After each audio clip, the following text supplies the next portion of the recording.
Hello and welcome back to a brand new episode of the Pick a Side Podcast. My name is Joel Moran and I'm here with River Brown and Joe Dells, and this is now episode 116. In this episode, we are going to talk about the Raiders and Chargers, the Chiefs signing Josh Gordon, if the Bears should fire Matt Nagy, rookie quarterback struggles, CJ Henderson to the Panthers, Kirk Cousins, the Rams, and end off with NFL Pick'em Week 4. A Patreon shout out and YouTube member shout out to Brian Jean Baptist, Ricky Bennett, Enzo Tamga, Matthew Jimenez, Sean Solis, Sean, Devon McLaurin, Rice Family, John Pintavelli, Sean Triplett, Burner Hoops, Kat Stevens, Ben Mack, P. Dot, George Garcia, Hikari, Mateen, and Jay Aqua.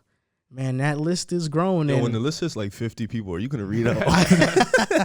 Probably not. Not, you know. Cut off at some point. But we still appreciate everybody that does help us out with the Patreon and stuff. You know, and a quick word from our sponsor, the Daily Stakes. You know, shout out to the Daily Stakes. It's a betting service where you can go and look up analytics so you can make an informed bet. So shout out to them as well. And don't forget to rate our podcast on Apple Podcasts. We're almost at 50. And once we hit 50, that's another milestone added. You know, this past week has been a turbulent week, you know, for me, because I've been in school this week and we didn't record earlier this week because I had a test and I had to study for it.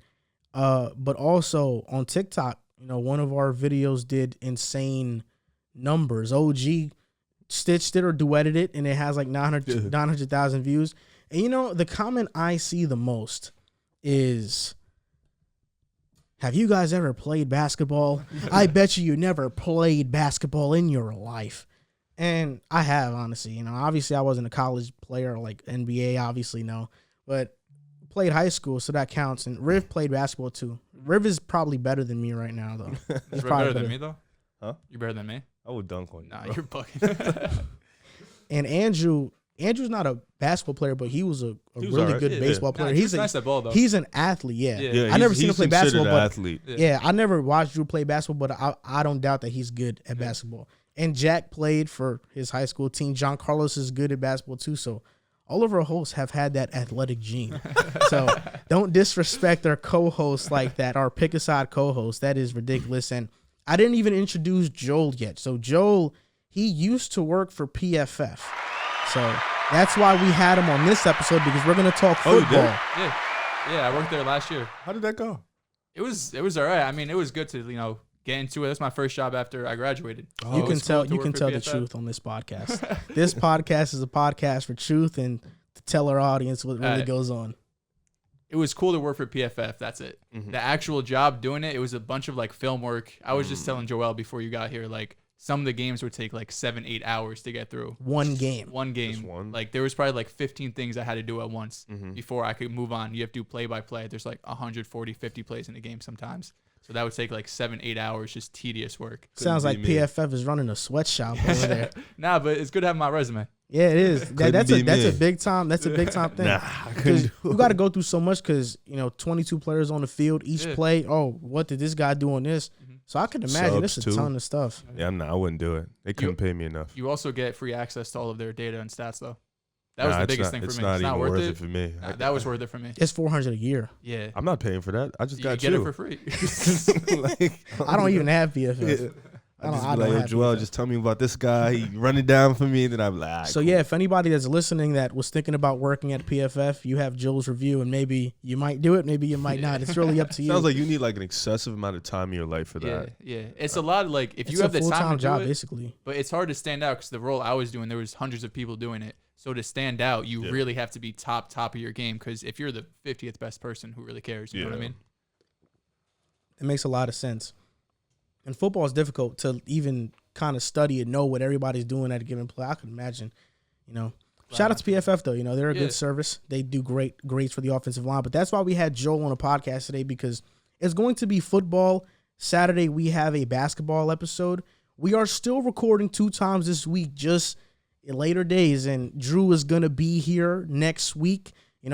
Put the applause button. You got to be ready for that. I didn't really want to do it. That's what it was. You have to know, Riv should know the cues. And we're going to have Drew back next week, so that's going to be good. So let's get into the episode, right? The Las Vegas Raiders and the Los Angeles Chargers, they're both pretty good right now. The Raiders are 3-0. They're undefeated. The Chargers are 2-1. And the question is, which team is more legit? And we're going to have this question answered because on Monday Night Football, they are going to face. So this is a great topic to lead into that game. So I'm going to start off with you, Riff. Who is more legit, the Raiders or the Chargers? I'm going to go with the Chargers. I just think the Raiders, we've seen this before. Not necessarily a 3-0 start, but we've seen them in 2 straight years go 6-4 or 6-3, whatever it was, be over 500, and look like they're on pace to make the playoffs and then fumble after. With the Chargers this year, you just see a different look. You've seen improved defense. You see the offense. Justin Herbert, he hasn't looked elite like as he did last year, but he's still playing amazing. The clock management has changed. The coaching has changed. Their rookies are playing phenomenal. Rashawn Slater and Asante Samuel Jr., that offensive line looks really good. So I got to go with the Chargers. They just beat the Chiefs, who we all consider the best team in the AFC. So for me to say the Raiders would be more legit than the Chargers, I don't think I could because, one, I trust in Justin Herbert. I trust in their dynamic duo in Mike Williams and Keenan Allen. I trust that O-line. I trust Eckler. I trust that defense right now. So I got to go with the Chargers. Yeah, the Chargers are going to be the more popular pick because they have Herbert. They have a rookie head coach. We've seen Gruden and Derek Carr the last 3 years now. Like Riff said, they've had 6-4. They've had good starts, and then they've just fallen off. But my pick's the Chargers as well. I mean, I like their offensive line more. Like you said, Asante Samuel coming in as a rookie has been phenomenal for them. Derwin James, too, coming back from injury. You get arguably the best safety in the league coming back on your team. He could do anything on the football field, so that's huge for him. And I'm not taking anything away from the Raiders because I really like their team. I think this is probably going to be their best year with John Gruden, coaching this team. Derek Carr looked like he's taking another step. Max Crosby's been great. But overall, when you have to look at Justin Herbert and Derek Carr, is probably top 3 for MVP right now, but I'm taking Herbert. I think for the next 15 games, 14 games, whatever it is, like Herbert's going to take that leap, and I don't think it's going to be crazy to call him a top 5 quarterback. I don't know if we could do the same with Derek Carr. This is an insanely tough question for me to answer because obviously Los Angeles Chargers fans love the podcast, and I love them back. But they like me because I give the God honest truth and nothing but the truth. There's something about this Raiders team that, to me, feels different. It doesn't feel like the past 2 seasons. And the Chargers beat the Chiefs, but they've had their struggles early on. They almost lost to the Browns in week 1.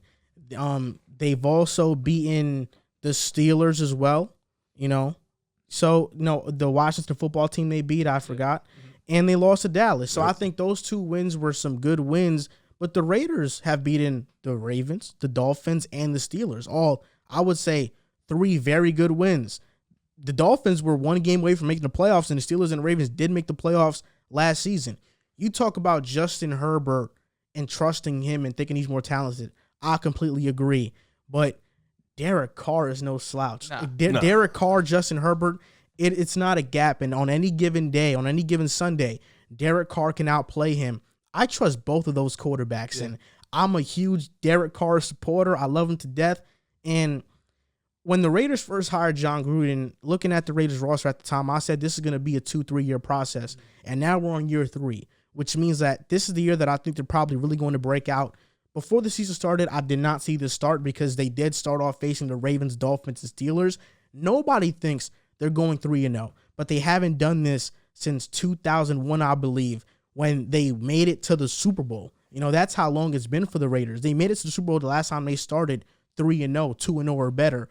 And Casey Hayward Jr., who was a lost cause for the Chargers last season, follows Gus Bradley to the Raiders, and now he's one of the top cornerbacks in the league. Then you also look at Nate Hobbs, who's been amazing. They have a top 10 defense right now. The Chargers' offense is phenomenal, but that defense bends. They don't break, but they bend. They cause turnovers, and that's been an added bonus to their team this past season or this current season, but they do bend. And a Monday night, Raiders versus Chargers, I'm not sure who's home or not. I would guess the Raiders. I have to double-check that or fact-check that, but I think this game is going to tell us more about that question, who's more legit, and I have a feeling the Raiders might come out on top in that game. I don't know, bro. They just beat the Chiefs, bro. Like, it's in LA, actually. So it's in LA. SoFi. So actually, I don't even know if I'll take that back because Chargers fans don't even show up to their games. The Cowboys fans from Dallas, they had more fans than SoFi. That's different. Las Vegas is Dallas gonna have more fans than but the Raiders, everywhere. the Raiders have a gigantic fan base. Yeah, Oh for yeah, sure. yeah. And Las Vegas is not far from Cali. Most Raiders fans are from Cali. Yeah. Las Vegas, that is the only team in Las Vegas, so it's. But they they're used to gonna be from there. Oakland, so they have a bunch of fans in Cali. I don't know, bro. I like you look. That could be a home game for the Raiders. Realistically, it could. The Raiders are a good team. I just the Chargers are just so like beating the Chiefs really just put them in a different tier for me. I understand that completely. Looking at the Raiders, I'm gonna be honest with you. That Ravens game was a good game, but the Ravens they fumbled that bag. They were supposed to win that game. They fumbled that bag. Miami, granted, good win. With Brissett, they won in overtime. Brissett, he's whack. So it's like he couldn't really do much, but nonetheless, still a good win because they did shred that defense, and that defense is one of the best in the league.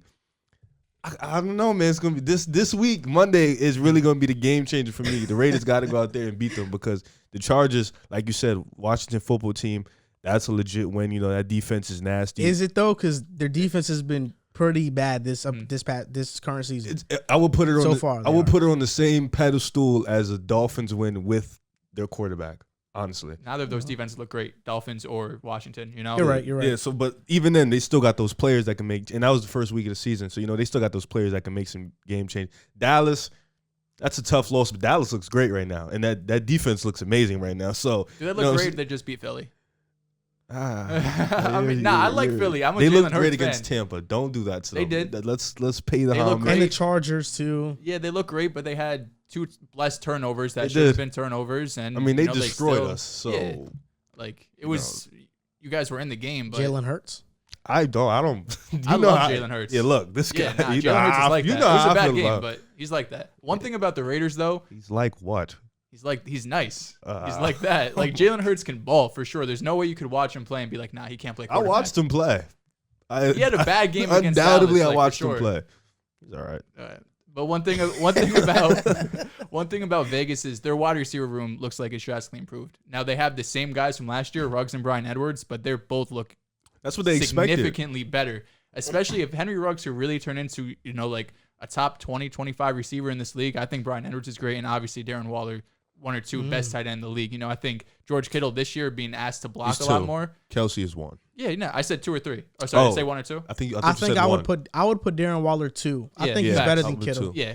Yeah, I agree. Too. Kittle hasn't. It's hard because Kittle blocks so much that he hasn't been getting the receiving work this year, and I really don't think that's going to change once Trey Lance is in. I think they're going to be even more run heavy. So I don't think Kittle's going to put up the numbers this year. Darren Waller, we saw week 1 had 19 targets. He's cooled down the last couple, but still put up good games. But if you couple that with a great wide receiver room, that offense could really take off. I actually think Bryan Edwards might have more potential than Ruggs. Yeah, no, listen, all of the analytic guys coming into the draft last year were huge on Bryan Edwards because he was, dogging early when he was in college. So coming out, if you could show 18, 19, one of the players is Rondale Moore, who when he was a freshman at Purdue, he put up 1,000 yards at 18 years old. So that's one thing. Bryan Edwards did something similar, either his freshman or sophomore year, where he came out in college and was just eating. That's why he was such a good pick. Wow. Rondale Moore is amazing right now. Yeah, that's true. And Hunter Renfrow is one of the more reliable receivers in the NFL. You know what's funny? We actually laughed about Rondale Moore because of his height. We were dead talking about bro, he's so small. I don't know how he's gonna do it. He's 5'7". Yeah, He's now nice. look at him. He's just he's a freak athlete. Yeah. He's probably what Darren Sproles would have been if he was bulkier and a receiver. That's probably what he is. Honestly. And Rondo went to the perfect spot, getting in the Cardinals with Cliff, someone who's going to get the ball in his hands. One of the things about Rondale, they're using him a lot in sweeps, jet motion, screen passes. Now, obviously, we saw the broken play with Kyler. He has that ability too. But once his route tree opens up even more, I'm really high on Rondale Moore. So you got Raiders on Monday? Man, I think. Actually, no, I take that back. I have the Chargers because I think this is a much more important game. If the Raiders win, they go on to 4-0. Chargers are 2-2. The Chiefs are going to bounce back. I have no doubt about that. Can there be 4 playoff teams from this division? Yeah, there can. Do you think that's going to happen? It depends on the other ones. I mean, AFC East, there's only going to be one, the Bills. AFC West, there could be 4. They are the AFC West. Yeah. Okay. AFC South, the Titans, Colts, they're only going to be one. The North's going to be And then the North, it's going to be the Browns and Ravens. The Bengals are looking really good. The Bengals and they have a chance. They have a chance to go 3-1 today. Yeah, which they probably will. It really just depends on how much you have faith in Derek Carr to continue. Look, on this trend. I have the utmost faith in Derek Carr. I'm a believer. I'm a converter. No, I feel the problem with the Raiders have been their defense, but Derek Carr has had career seasons. But this is their upcoming schedule, right? The Chargers face the Raiders next, of course. Then the Browns. Then the Ravens. The Patriots. The Eagles. Vikings. Okay, yeah. Those aren't pushover games. I see them beating the Patriots, the Eagles, Browns, Ravens, Vikings, a toss-up. The Raiders are facing the Bears, the Broncos, the Eagles, the Giants, the Chiefs. Well, they can beat everybody out. I mean, the Broncos is going to be a tough game, but the Bears, Eagles, Giants, they should be favorites in. The only thing is, though, the Raiders are going to play those teams too. It's just going to be later in the year. They're in the same division. They have the same opponents. So it's just a matter of time. I'm looking at Cincinnati, a team we named. They got Jacksonville, Green Bay, and Detroit, and then Baltimore, then the Jets, and the Browns. So that's their next 6 games. I see 3 easy wins against you bums. I don't think Detroit's easy for what it's worth. Well, I think that's a win. That should be a win for them. Them bums are easy. The Jets. I'm part of them bums. Wait, what are you talking about? What team are you talking about right now? The Bengals, bro. Oh, yeah. That's why I said the Bengals could start off good. Yeah, they could start off amazing. They got Jacksonville. We're not even going to speak on Jacksonville. But don't jinx it. The game is tonight. We'll see. I'm not jinxing it. I believe I would put $1,000 at the Bengals. So Joe Burrow over Trevor Lawrence? Right now, duh.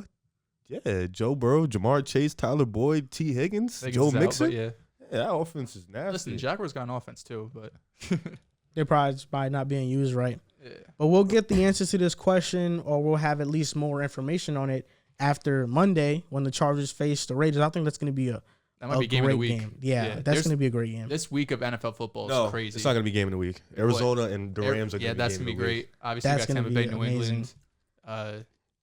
You got a couple other ones in there too. What about Jacoby Brissett? You going to tune in? Yeah, no way. Nah, hell no. Oh my God.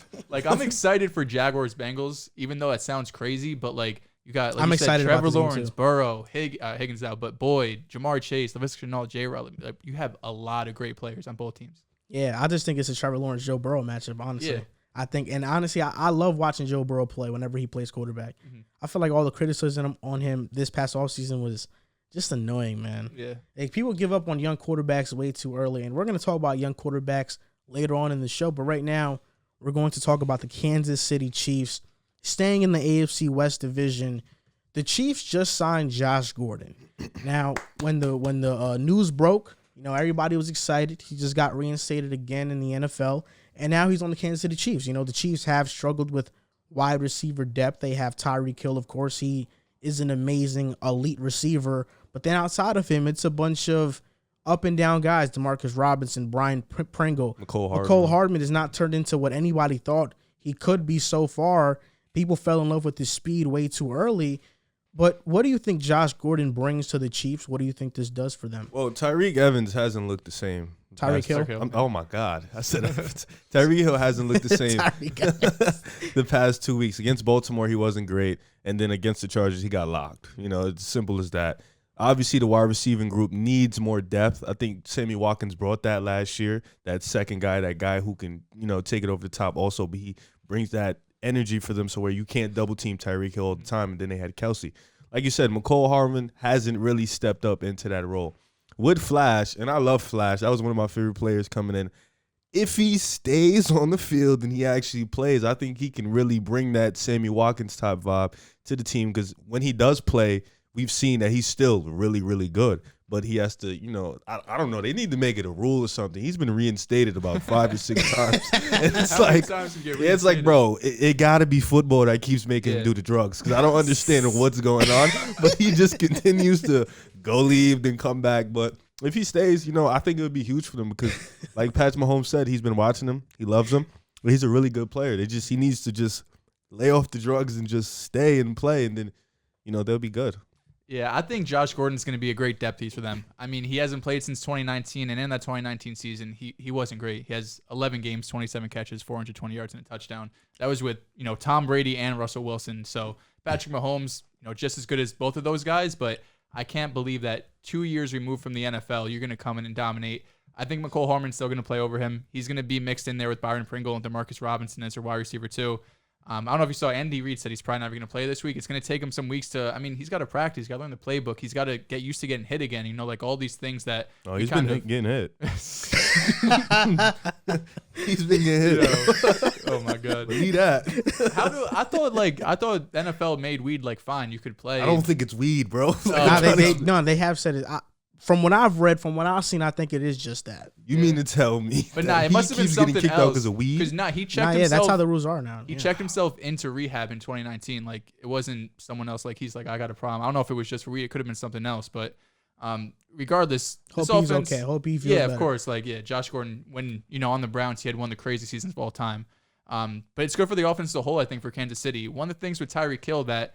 Sure, he gets locked up, like you said, but he has just so much attention goes to him, right? You need a corner, plus you need a safety over the top every single time he's on the field, or else he's going to burn you. So if you could have someone else other than Travis Kelce, could be a solid wide receiver too, because we know at this point what Demarcus Robinson, Pringle, and McCole Hardman are, right? They're just a guy. You know, McCole Hardman is more of like a decoy. Exactly. Yeah. McCole Hardman's good if you want to use him in the screen game, get his speed, get out in space. McCoy could be a really great 3.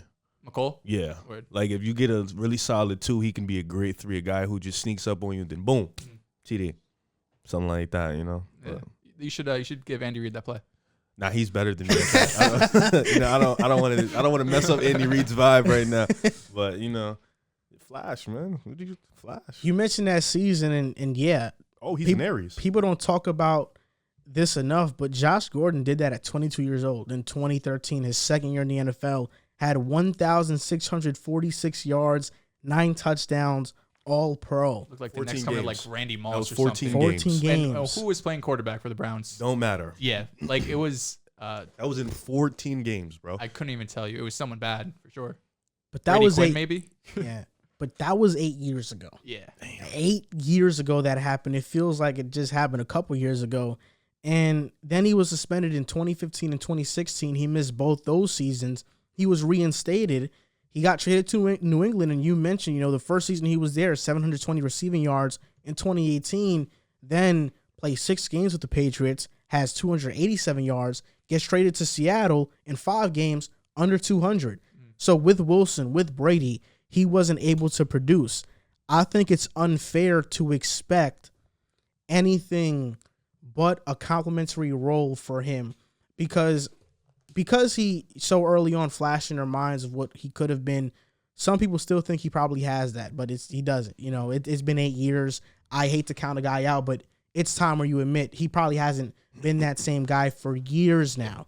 So to expect him to be this game breaker, this game changer is a bit unfair. I think realistic expectation is that he is going to be in that rotation with McCole and Pringle and Demarcus Robinson and get some touches, but I think this is a depth move for what it's worth. It's a depth move, but I don't think too much of this move. He just isn't that same guy. He's more of a bigger name than he is a productive player. I think he could be similar to what they did with Le'Veon Bell last year. They bring in someone with this type of name. Experiment. Yeah, someone that I'm sure they're giving almost no guaranteed money to, see what he has. And Le'Veon Bell, he didn't look good last year, but I mean, he was a depth piece they needed behind Clyde. They had, it wasn't even Damian Williams. I couldn't even tell you. Damian. I thought it was Williams. It was Damian Williams. It was Darrell Williams, though, right? Not Damian. He was on the Bears last year.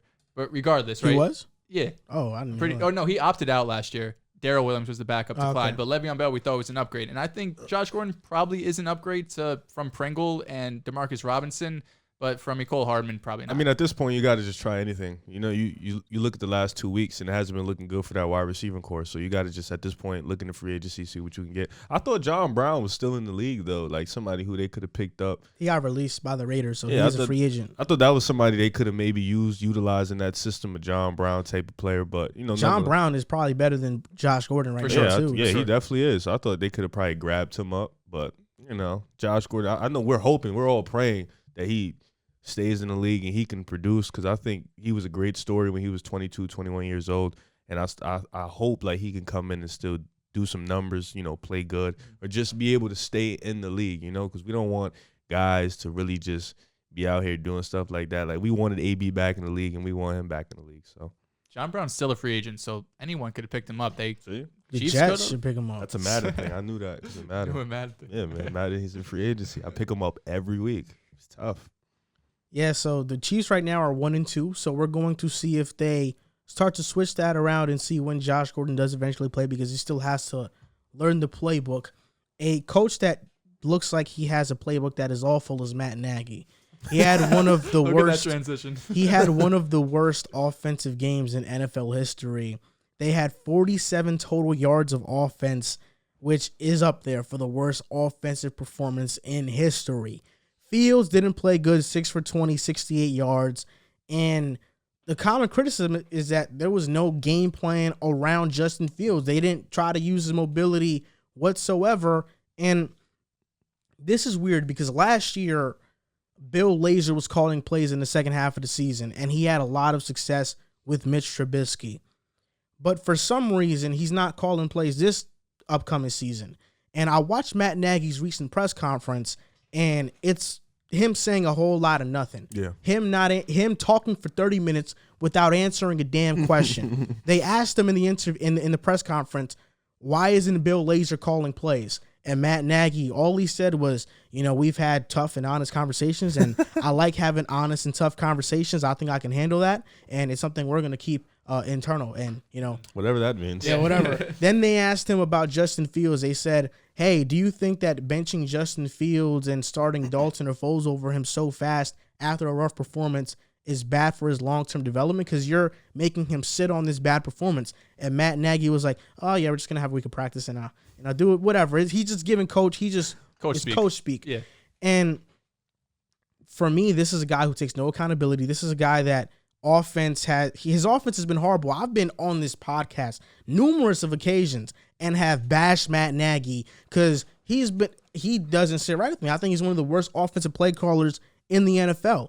All he has is the name and the playoff appearances, mostly because of that elite defense. It's not even a crazy name either. He's in the same tier as an Adam Gase. I mean, the only thing that's keeping Matt Nagy's job afloat is that he's one of Andy Reid's guys. And he made the playoffs. That's what's, I guess, but the offense was still horrible. That's what's really keeping his name alive. But how he answers to the press conference, not making any decisions. All he really said in the press conference was that he had conversations with people. He didn't even say anything more than that. And this is the problem. And I think Matt Nagy should get fired. I think it's about time. It's been 4 years already. Bears fans have seen this offense for 50 games. Yeah. I would rip my eyes out. I see that. Yeah, that's why last year I didn't even watch the Jets. I can't watch bad football. You're good. Because of that, I think it's time to fire Matt Nagy. His time in Chicago should be done and over with. Yeah, no, I agree. And you look at that. Well, Justin Fields, he's a great talent. He's one of my favorite guys in the league. He has one of the worst coaches out of all the rookies. He's definitely in that tier of Zach Wilson and Trevor Lawrence. Well, Urban Myers, he's still fresh and young, but he's a bad coach. He's not. He's not good. But we know Matt Nagy's bad. Urban Myers, we think he's bad. We don't know yet, though. It hasn't been proven yet. Matt Nagy, we know is bad. Justin Fields is in that category where he is literally with one of the worst coaches, and he didn't help him succeed on Sunday. He didn't put him in a position to succeed. He didn't make any plays for Justin Fields. And like you said, they've been watching this offense for 50 games. You have a number one receiver in Allen Robinson. You have an emerging running back in David Montgomery. That offensive line does stink. Don't get me wrong, but Darnell Mooney is really good and a solid number two. And you literally went out there and just threw Justin Fields into the fire against the Browns, which I told you that defense was going to show up this week. I told you it was, and it did. And Myles Garrett wreaked havoc on that offensive line. It's not my fault that Matt Nagy was so bad. But he made them look like the 2001 Ravens. No, he did, and it's embarrassing. And you're right, he does need to get fired. But I don't think he's gonna get fired until the end of the season, and it's gonna suck for Justin Fields because it's gonna. I wouldn't be so sure about that because we saw a similar situation in Cleveland a couple years back. Mm-hmm. Baker Mayfield as rookie had Hugh Jackson. Hugh Jackson showed that he wasn't a good coach. They fire him. Freddie Kitchens play calls, and Baker now has a great rookie season. I think the smart thing would be to fire Matt Nagy, promote Bill Lazor, and have him call the plays and be the coach for the rest of the season. But has Chicago shown you the smart? Have they showed you the IQ that they're gonna do that? They haven't because Ryan Pace is the GM, and Ryan Pace, Matt Nagy is his guy. Yep. See, so I don't think he's gonna fire Matt Nagy. It sucks mid-season. too because Matt Nagy that would take a lot of balls. Matt Nagy has stated that Fields is this guy, so it's like sucks too that that's his guy. He hasn't done anything to help his guy be successful. Well, I think he's just saying that because he knows that's gonna save the franchise. You know, the Bears needed a splash move. If they didn't draft the quarterback that had a name like Justin Fields in the draft, the Bears fans would have went crazy. That would have been a common criticism because you just lost Mitch. Yeah, they did trade up. You just lost Mitch. Matt Nagy made that move to save his coaching career. Okay. Because if he doesn't go and get Justin Fields, he was gonna get fired probably really early this current season. And it just sucks. I agree with you. Justin Fields hasn't been put in the best position, but I think this coaching staff is good. John DeFilippo has had success coaching other quarterbacks. Bill Lazor, Nick Foles and Andy Dalton to learn from. I mean, you can't ask for a better room of guys to learn from, if I'm being honest. But that's only if Bill Lazor is calling the calls and Matt Nagy isn't the boss. Yeah, and being he's not that he is give the up. boss. Yeah, when you're the head coach and your team isn't succeeding, I know last year this was a big problem with the Jets. When Adam Gase, same thing, go up to the press conference, who's calling the plays, and he wouldn't tell the press who it is. For what it's worth, I don't think the Bears have ever fired a coach midseason. So, I mean, the Bears are one of those organizations. They have the history behind them. They have an owner who's been there forever. So I don't know if they're going to fire him midseason. Is it probably fair to call for his job? Yeah, they look terrible on Sunday. Justin Fields, it's easy for us to sit here and say how you should game plan for an NFL team. I've never done it. We've never done it. But is it that hard to cater towards Justin Fields' strengths? He's not an elite quarterback, but he's an elite athlete. He ran a 4.4, get him out in bootlegs, on nakeds, RPOs, and run pass options as well. And have, make it so that Justin Fields can read the defense easy, read one guy, make a throw or make a play or scramble, whatever it might be, because you're sitting back and you're protecting 5 people and you have a top 5 probably pass rush in the league with Myles Garrett there. It's a recipe for disaster. Like you said, you have guys like Allen Robinson, who on the year has 10 catches for 86 yards. And I think we all agree Allen Robinson's at worst probably a top 15 receiver.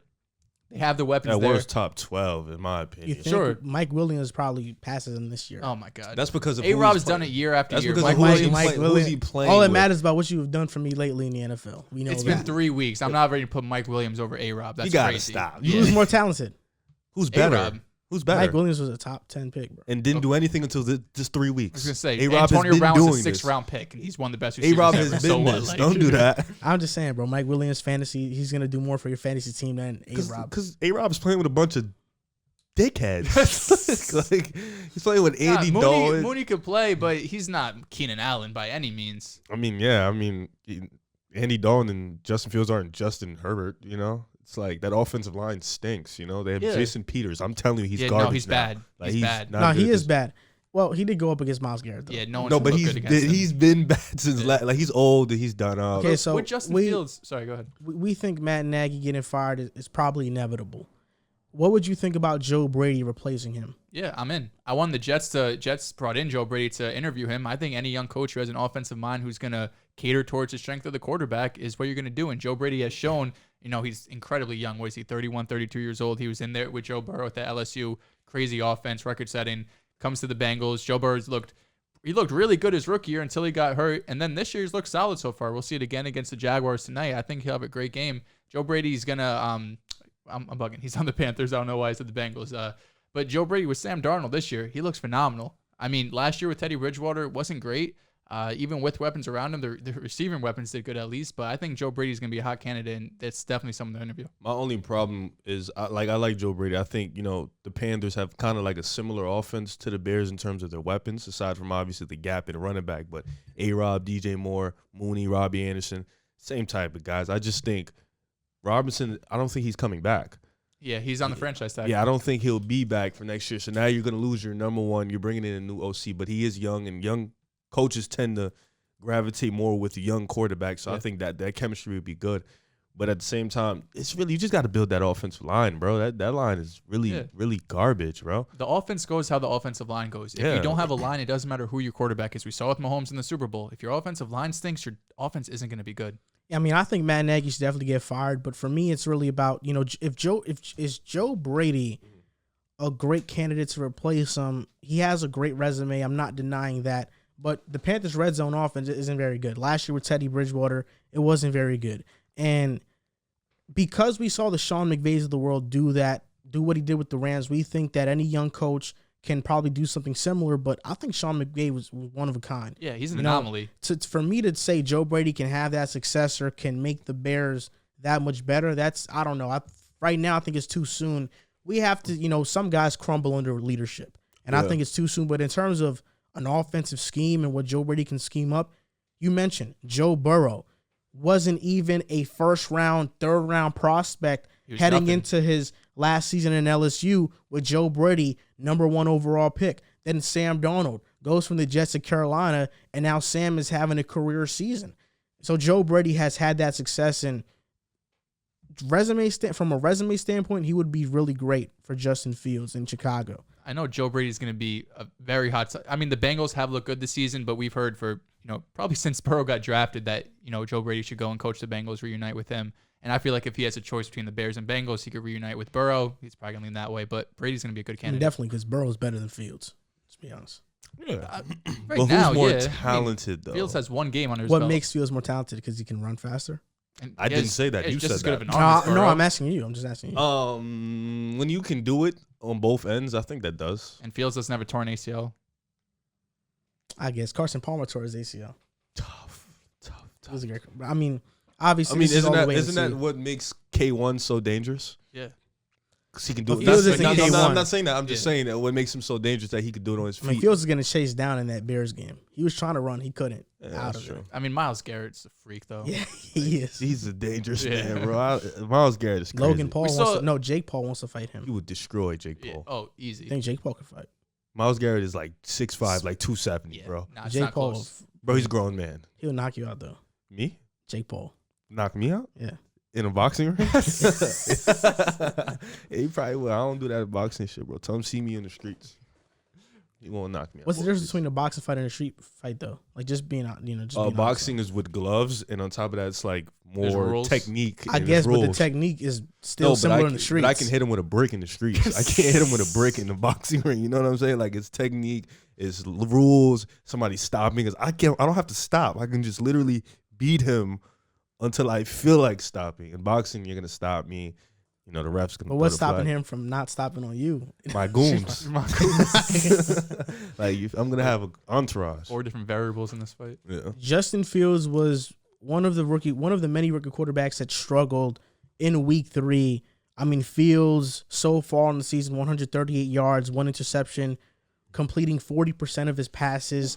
Trevor Lawrence, 669 yards passing, 5 touchdowns, 7 interceptions, completing 54% of his passes. And tonight, he faces the Bengals. We'll see how that goes. Zach Wilson, 628 yards, I don't want to 2 hear it. touchdowns, 7 interceptions, He had 4 against New England. completing remember 55% that. of his passes. Man, he was a troll that day. And then Mac Jones, 737 yards, 2 touchdowns, 3 interceptions, and completing 67% of his passes. Right now, quarterback rating-wise, Davis Mills has been the best quarterback. That's so crazy. And he's played 1 game so far. But what do you think about this rookie quarterback class? Because coming into the draft, it was highly touted. We thought this could have been one of the better quarterback drafts in recent history, but so far they are struggling. Is this concerning to you? Do you think this trend continues? Bro, let me tell you. All right, so Seb, right? I'm chopping it over Seb because I'm watching the Philly game, right? And we're getting smacked. So he's a Hurts fan, so I'm just telling him, bro, this guy ain't it. Oh my God. Right? He's not it. He's not the guy. So boom, he's like, because he texted me after the Atlanta game, and he was like, I told you, Hurts is the truth. So I was like, okay. So I was like, all right, watch this. And he better not fold. He folded in the second half against the Niners, and he folded last week. So I'm over here talking to him. He was like, I was like, bro, what do you think Hurts is? He said, I think Hurts is a top 5 quarterback out the last 3 drafts, 2019, 2020, and this one. So I said, who's in front of him? He said K1, Herbert, Burrow, Zach Wilson sucks. He said, I'll put Mac Jones and Hurts right there with each other. Hurts is better than Mac Jones. So I was like, what? Yeah. Hurts is better than Mac Jones. So I was like, I don't think that's – I think Hurts can do more. I mean, I think it's too early to tell, but I do think Mac is better. I don't know. I think talent-wise, I think Mac is in the perfect situation right now, and he's playing what we You're telling expect. me Jalen Hurts can run that offense?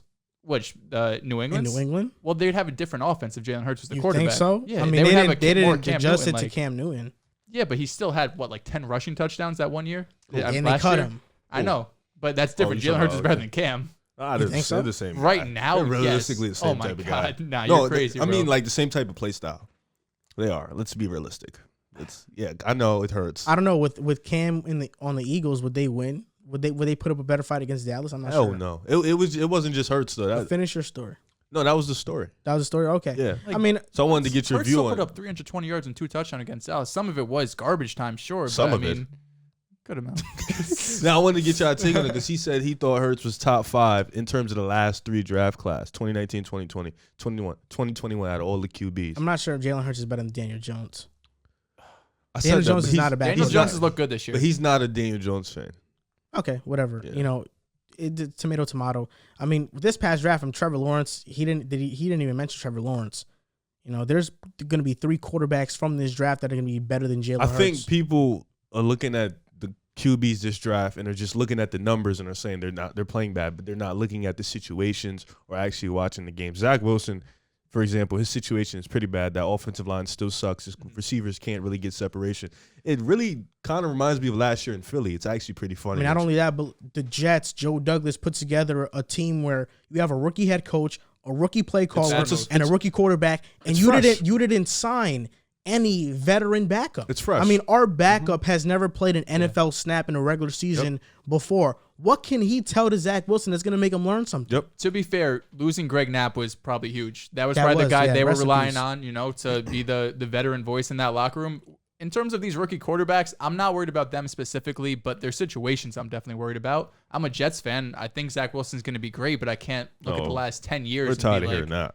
Yeah, we're tired of That's hearing what I'm saying, though. The last 10 years, I've tuned in every single year, and outside of one great year with Ryan Fitzpatrick, it's mostly been terrible seasons. So I can't say and be like, oh, the Jets are going to turn it around because of Zach Wilson. I'm okay with Trevor Lawrence's situation. I don't believe in Urban Meyer. I think drafting Etienne was a bad first-round pick. Obviously, the injury changes everything, but regardless, I think it was a bad pick. He wanted Kadarius Toney. It seemed like the Giants and Jaguars are the only teams who are interested in him. He hasn't shown anything. It's plenty of time, but I wasn't high on him coming in. He obviously hired that strength and conditioning coach who he had to fire a week later because of some dumb stuff he did in college. Overall, I think Urban Meyer is not going to work out, and Trevor Lawrence will be looking with a new head coach in 2 years. Maybe it'll work out.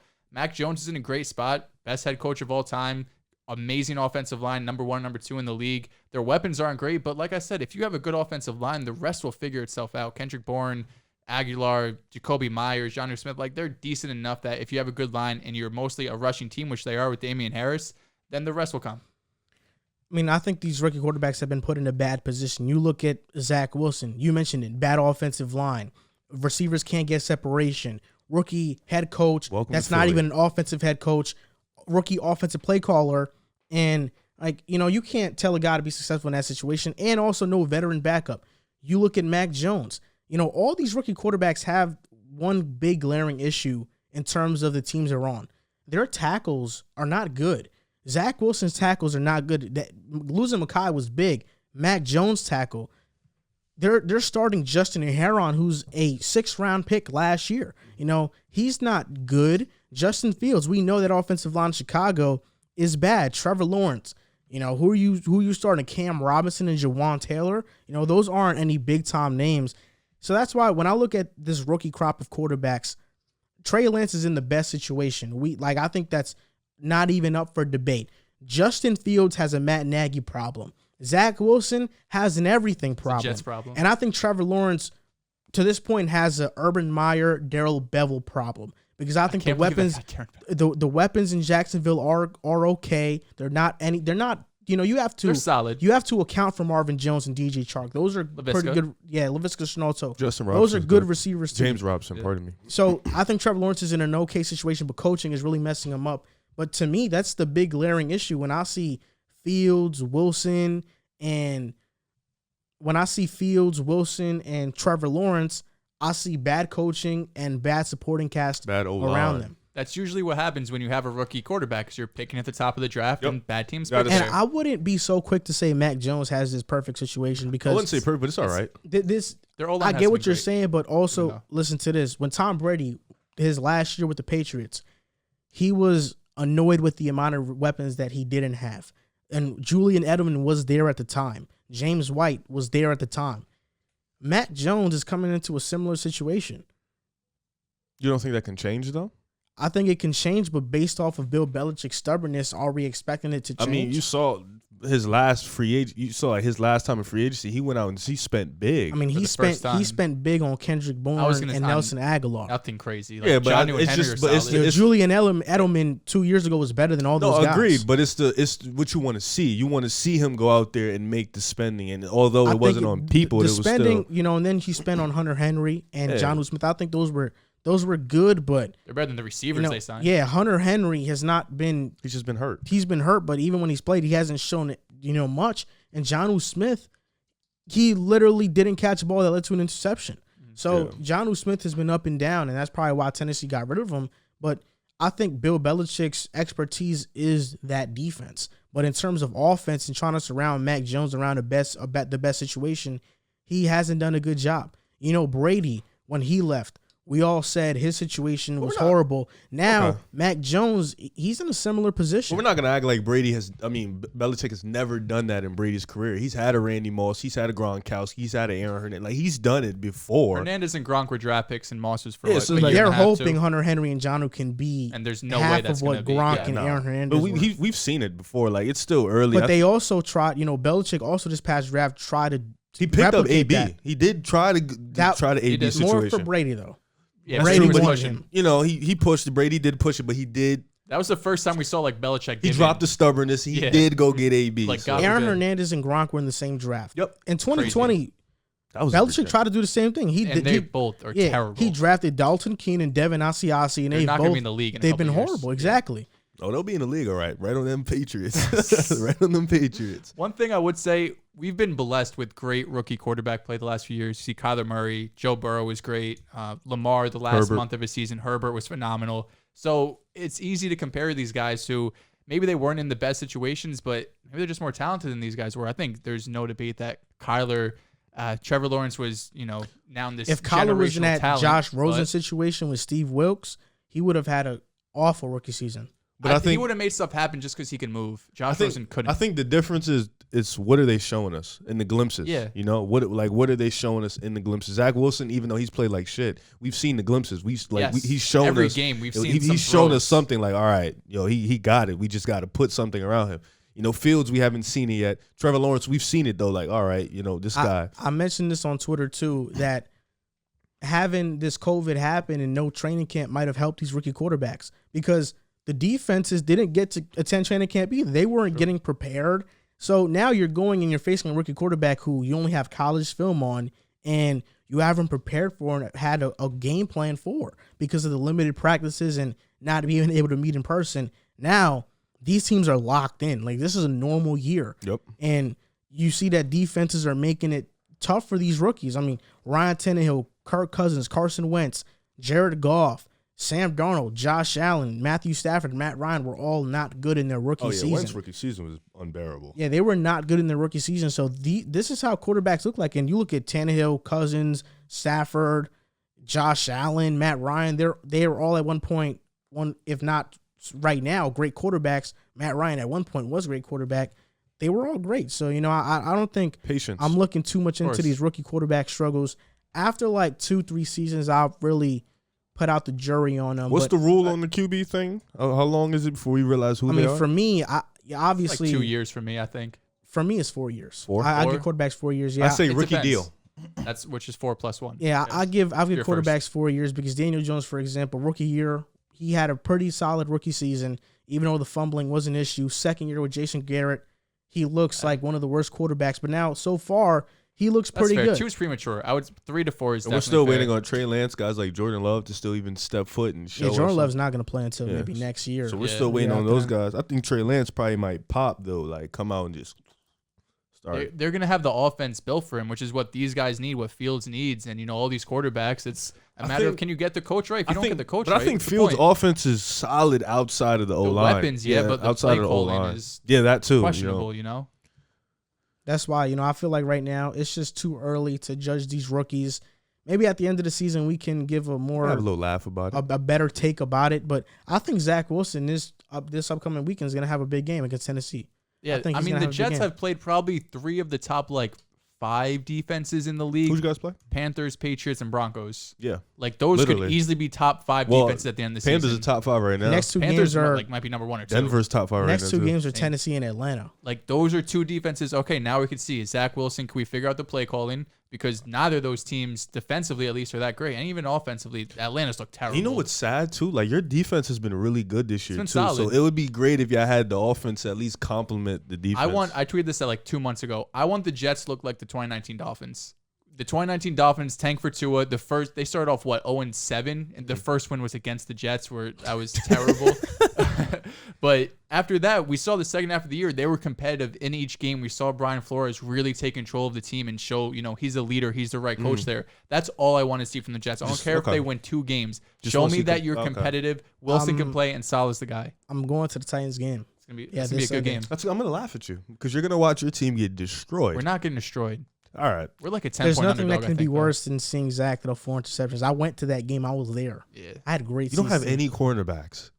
Michael Carter II. Yeah. Talk to him.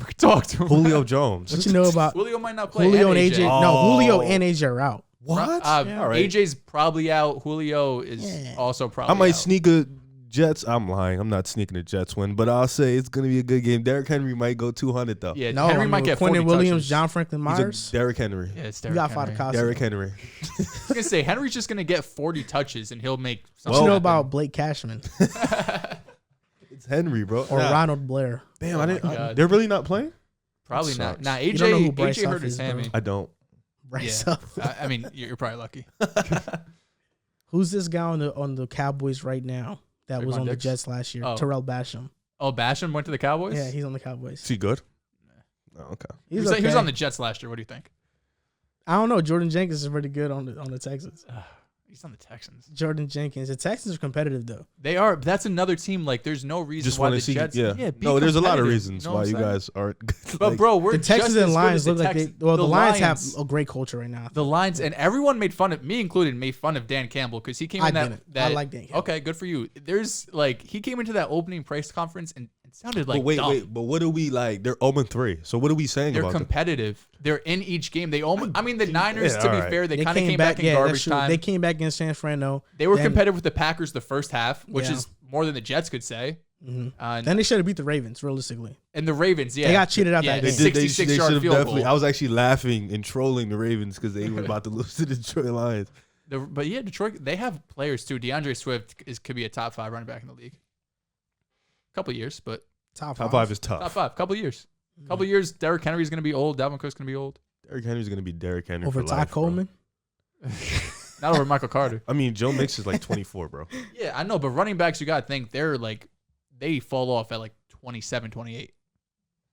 Yeah, that's true. Still got the Najee. He could be. Yeah, the Steelers going to fix that. I mean, listen, Swift just because he's one of the best pass catching backs in the league, and if he ever gets rushing, then You take him over Clyde Edwards-Helaire. yes, He's easily. a fumbling god. I hate him. To be fair, Clyde never fumbled in college. He didn't fumble his first year in the NFL. So what you're telling me is he chokes in the NFL, Bro, he just went to the Super Bowl with that team last year. He didn't fumble once. and then he comes in here and he just starts. I love Clyde. I'm a Clyde truther. I think he's pretty good. No, last he's year really Last year he looked really good. This year, the first 2 games at least, he looked kind of. But third game, 100 yards, 17 touches. I thought last year live had to do with Le'Veon Bell coming in. They gave him a lot of the work, so it was hard for him to get into a rhythm. This year he hasn't looked great, but 100 yards is finally something he could get to. But yeah, Swift over Clyde. One of the bigger moves that I think happened this past week in terms of football is that the Panthers traded for CJ Henderson. The Panthers. Oh, I thought you said something else. I did. I pronounced it Oh, wrong. Yeah. I was like, what? Yeah, tongue got twisted. The Panthers traded for CJ Henderson, who was the 9th overall pick in the 2020 draft by the Jacksonville Jaguars. Now, 13 of the last 15 Jaguars first-round picks have not gotten a second contract. And CJ Henderson is going to be right on that list. He's not going to be in Jacksonville. Urban Meyer and them, they didn't mesh. And there are questions around CJ Henderson's desire to play football. But the Panthers think they can fix it. And the trade was the Panthers traded Dan Arnold and a 2022 third-round pick for Henderson and a 2022 fifth-rounder. So the Jaguars get Dan Arnold. The Panthers get CJ Henderson. So what do you think of this move? It's a good move. You know, you bring in another young guy into that cornerback crew. Now you got A.J. Bowie, you got J.C. Horn, who also is going to be out for a couple weeks, so that's a depth move. You got Dante Jackson there, who's also pretty young. That's, you know, bringing in a young guy into a winning environment always helps the young guy. You know, winning solves everything. So you bring in a young guy, your team is 3-0, you're hot right now. That defense is relatively young. The defensive line, the linebackers, they're all relatively young, probably around the same age. So you bring in a guy, change his desire. It can be a good move because CJ Henderson was a first-round pick. So this is a guy who had a lot of 10 pick. Yeah, this is a guy who had a lot of potential coming out of college. So this is a guy you can definitely change and turn him into a bright spot. A.J. Boo is 30. He's the lone guy, but he's been hurt too. Yeah, to pair another guy with J.C. Horn when he gets back, a young guy that can definitely change your defense for future and years to come. The Panthers are turning into one of my favorite teams, and it hurts me because as a Jets fan, seeing Sam Darnold do this, like, I'm happy for him. I always want him to succeed, but I didn't want to be this big of a Panthers fan. I think what they're building there is phenomenal. That defense, what you said, and to add on top of it, Brian Burns, Jeremy Chin, like, Brian Burns could be a top 5 pass rusher in a couple of years. You know, this is only his second year in the league. He's already looking really talented. Jeremy Chin last year had a case for Defensive Rookie of the Year. I don't remember who ended up getting it. That you take Brian Burns over Chase Young? Chase Young got it. Not over Chase Young. Brian Burns, third year in the league, I believe. Yeah, you're right. Third year. Would you take him over Chase Young, though? I'm taking Chase Young. Okay. Yeah, but Brian Burns has the potential to be, you know, a 15-plus sack guy year in and year out who's really good. And overall, this defense with another young player, I mean, it's just another piece they have to play with. J.C. Horn, before the injury, was looking dominant. He was looking really good, especially in that Thursday night game, because that was really the first full game I got to see of the Panthers. But even the Panthers as a whole, I think Matt Rule is someone that the Jets could have brought in once again, didn't end up doing it. It always comes back to the Jets. Sam Darnold looks great. And this overall for the Panthers, like, they have a whole new culture now. You know, before this, when they had Ron Rivera and Cam Newton, they had a great run there. And it kind of makes me upset that they could go from Matt Rule and Sam Darnold and just back-to-back. It looks like they have great teams. I'm kind of annoyed that the Jaguars gave up on this guy so fast. You don't draft somebody in the first round. You don't give up on somebody so talented, so quick. It probably made it easier to make this move because they got Dan Arnold and they Dan need. Arnold, sorry, they don't have any tight ends right now. Right now, their best tight end is Chris Manhertz. I would just not have a tight end, like, you know. So Dan Arnold does but to help trade CJ and be like, oh, we're getting Dan Arnold, so let's do it. Like, and I guess the third round pick helps a little bit, but you know they're getting an okay tight end who can receive quite a bit, even though he hasn't been that good so far. No, but CJ, he's had those questions about him since training camp, and he's been on the trading block since training camp. Urban Meyer's made it adamant that he didn't want CJ Henderson, and can that also lead to you not wanting to play football even more? Absolutely.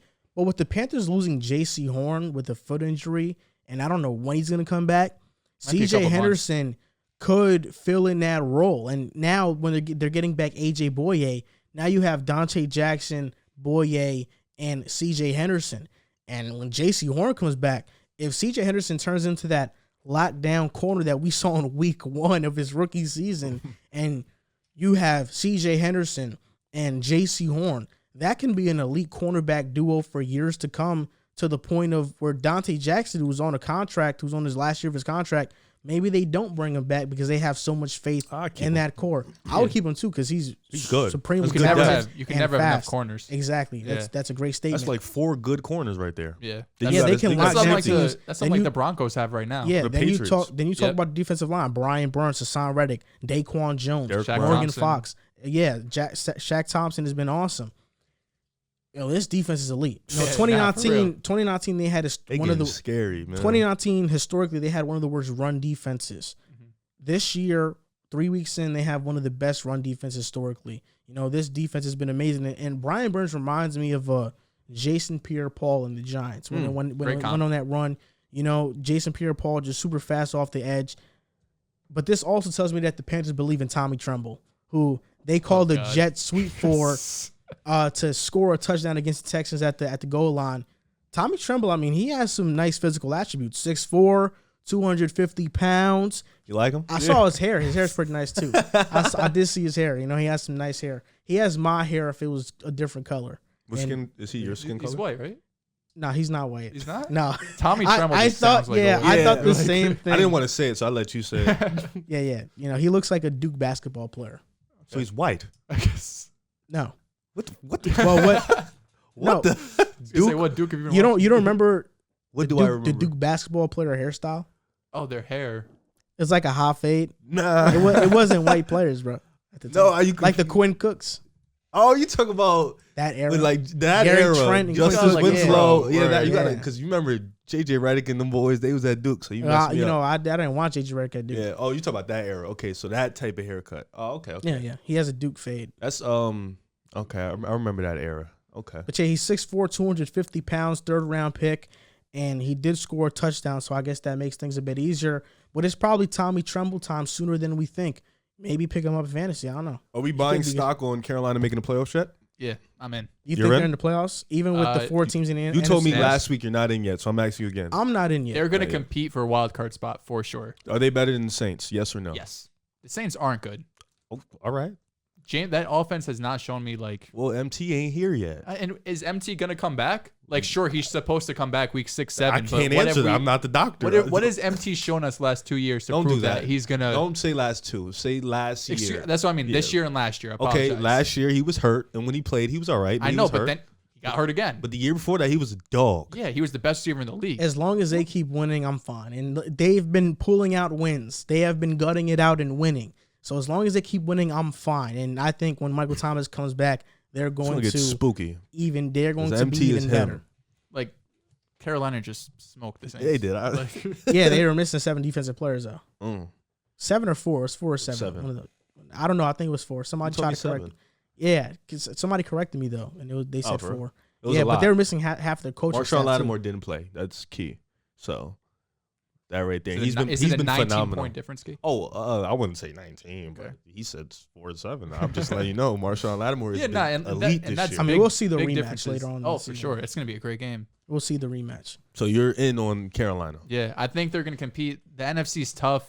I mean, Is especially it? look at the NFC West. Like, that's really the only division I'm looking at. I'm like, 4 teams could get in. Yeah, the North, like, you have the Vikings and Packers. The East is a joke, and then, it's a joke. You know what I'm saying? Like, it's going to be one playoff teams. Like, I wouldn't say like the West joke. compared to the East is honestly a joke. Like, the NFC All right, and all right, AFC. all right. The NFC West is the best division. You in have to, football. yeah, And but the you, AFC West might be the second best. Hold on. I don't like how you just compared us to the best division in football. That's all I'm saying is if you look at the East and West Coast, it's But a if joke. you look at the NFC East and the South, it's not like, aside from Tampa Bay, it's like we're all kind of like with each other. Like Dallas is there with the Saints and Carolina. Washington is there with the Saints and Carolina. Even the Giants, if they weren't their coaching wasn't so bad, they'd be there with the Saints and the Panthers. So don't try to do Maybe that. it's not that Yeah, big don't of a try to difference, do but that. still, regardless, like I don't know if I really believe. I believe in the top 2 in the NFC North, South way more than whoever the top 2 in the East are you going would to pick be. the Panthers to make the playoffs over the Vikings. That's tough. That's the one team I said. Like that's the one team in the North that like the only one that I'm unsure of. Well, Carolina over Seattle. I can't. What about the Cardinals, Rams, 49ers? That's yeah. I mean, if they all make don't it, know. it's over for Carolina. That's what I'm saying. They have to get over one of those teams because Carolina's looked great so far, but I don't know if they could really, show me you could beat the Russes. They will have to get over one of those teams or the Vikings or the Packers. That's gonna be tough. Yeah. One of the more underrated quarterbacks in the NFL right now is Kirk Cousins, and Oh my God. they beat the Seattle Seahawks, and Kirk Cousins made this great throw off his back foot on 3rd and 5 to KJ Osborne, who has been a breakout player Look great. this season. He has been phenomenal. And Vikings fans, there's another fan base that loves me. I love Vikings fans as well. They saw me wear my Vikings hat in the video I made. So it's Skull Nation all day.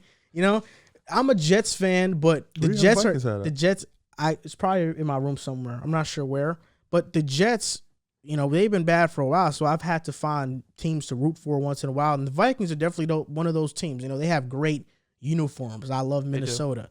And Kirk Cousins, common criticisms of his game. He's a stat patter. He doesn't perform in prime time, even though stats would say differently. Maybe he doesn't win in prime time, but he performs in prime time.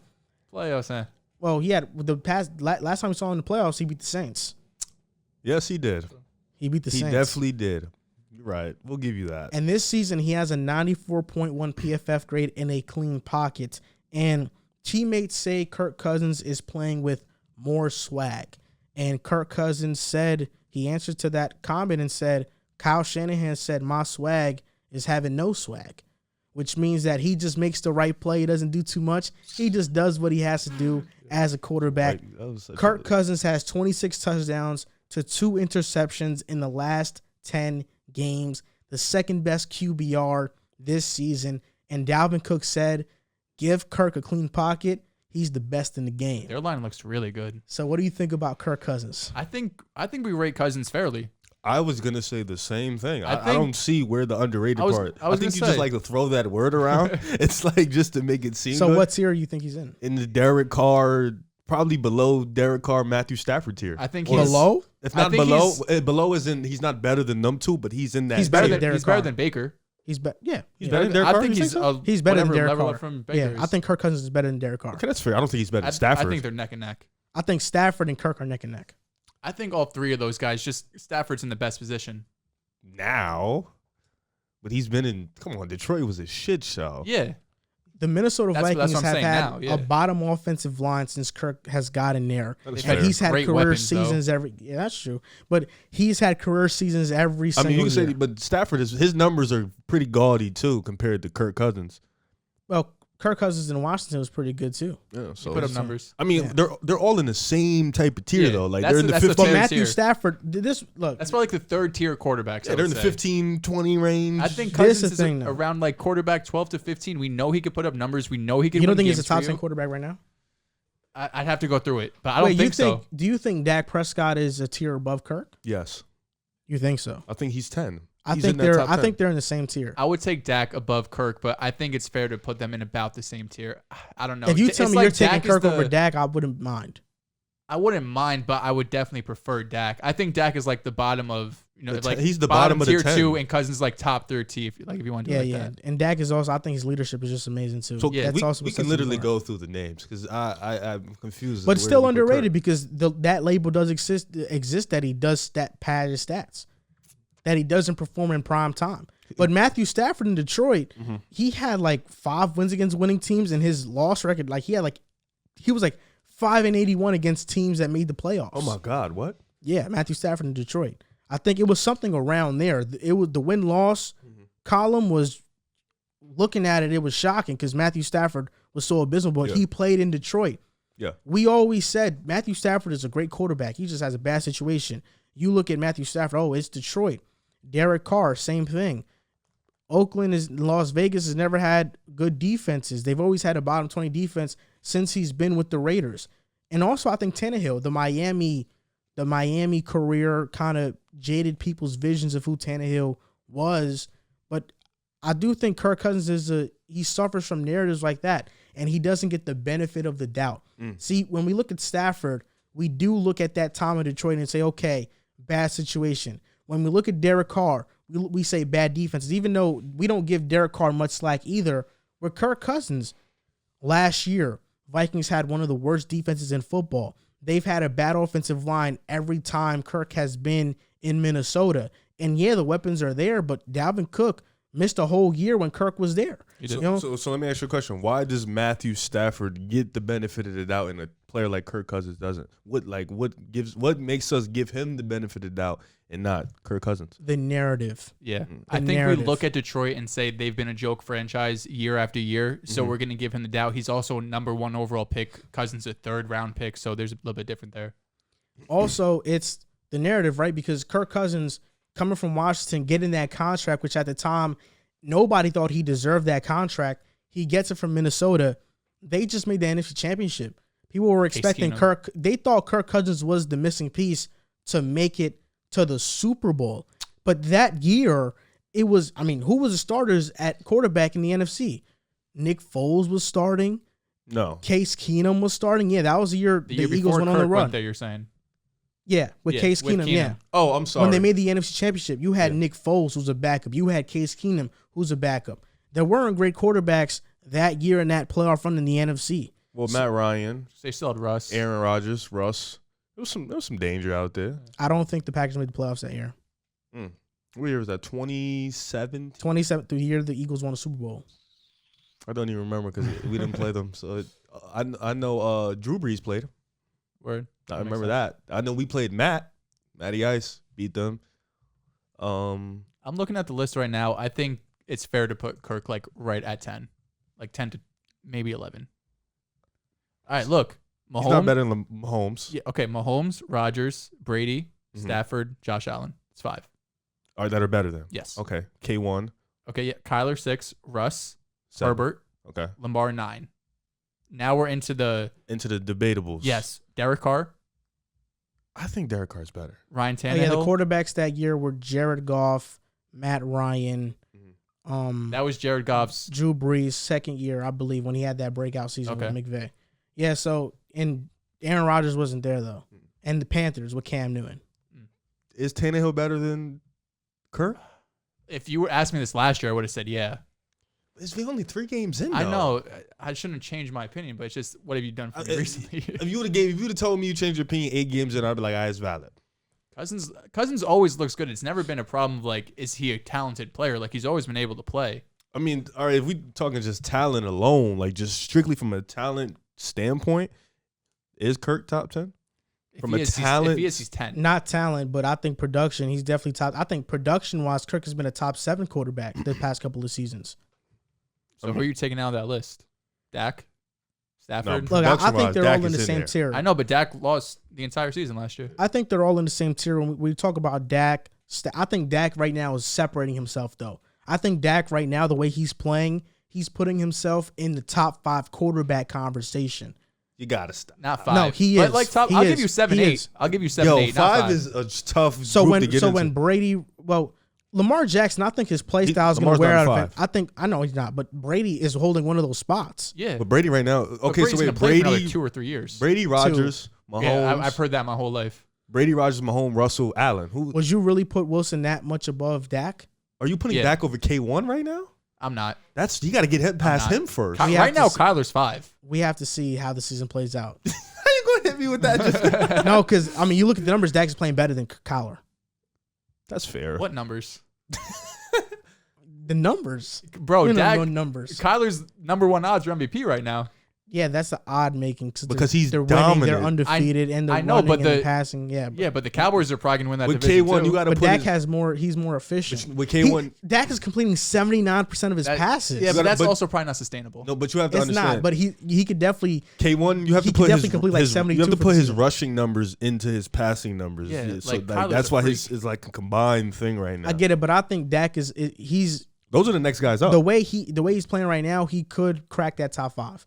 Well, those are the 2 guys next up, and Herbert is coming. So it's Herbert is coming too. Yeah, so it's like he got to stay pace with these guys. I mean, when you're talking about talent, I think Kyler and Herbert are talented, more talented than Dak, but you got to produce too. So if Justin Herbert, if he doesn't have the numbers Dak has, you can say you'll take Herbert, but the production, the numbers show you probably take Dak. Production and numbers, Dak has been phenomenal. It's just been in what we know is garbage time. Yeah. Kyler has more passing yards, lower completion percentage only, but still 69%.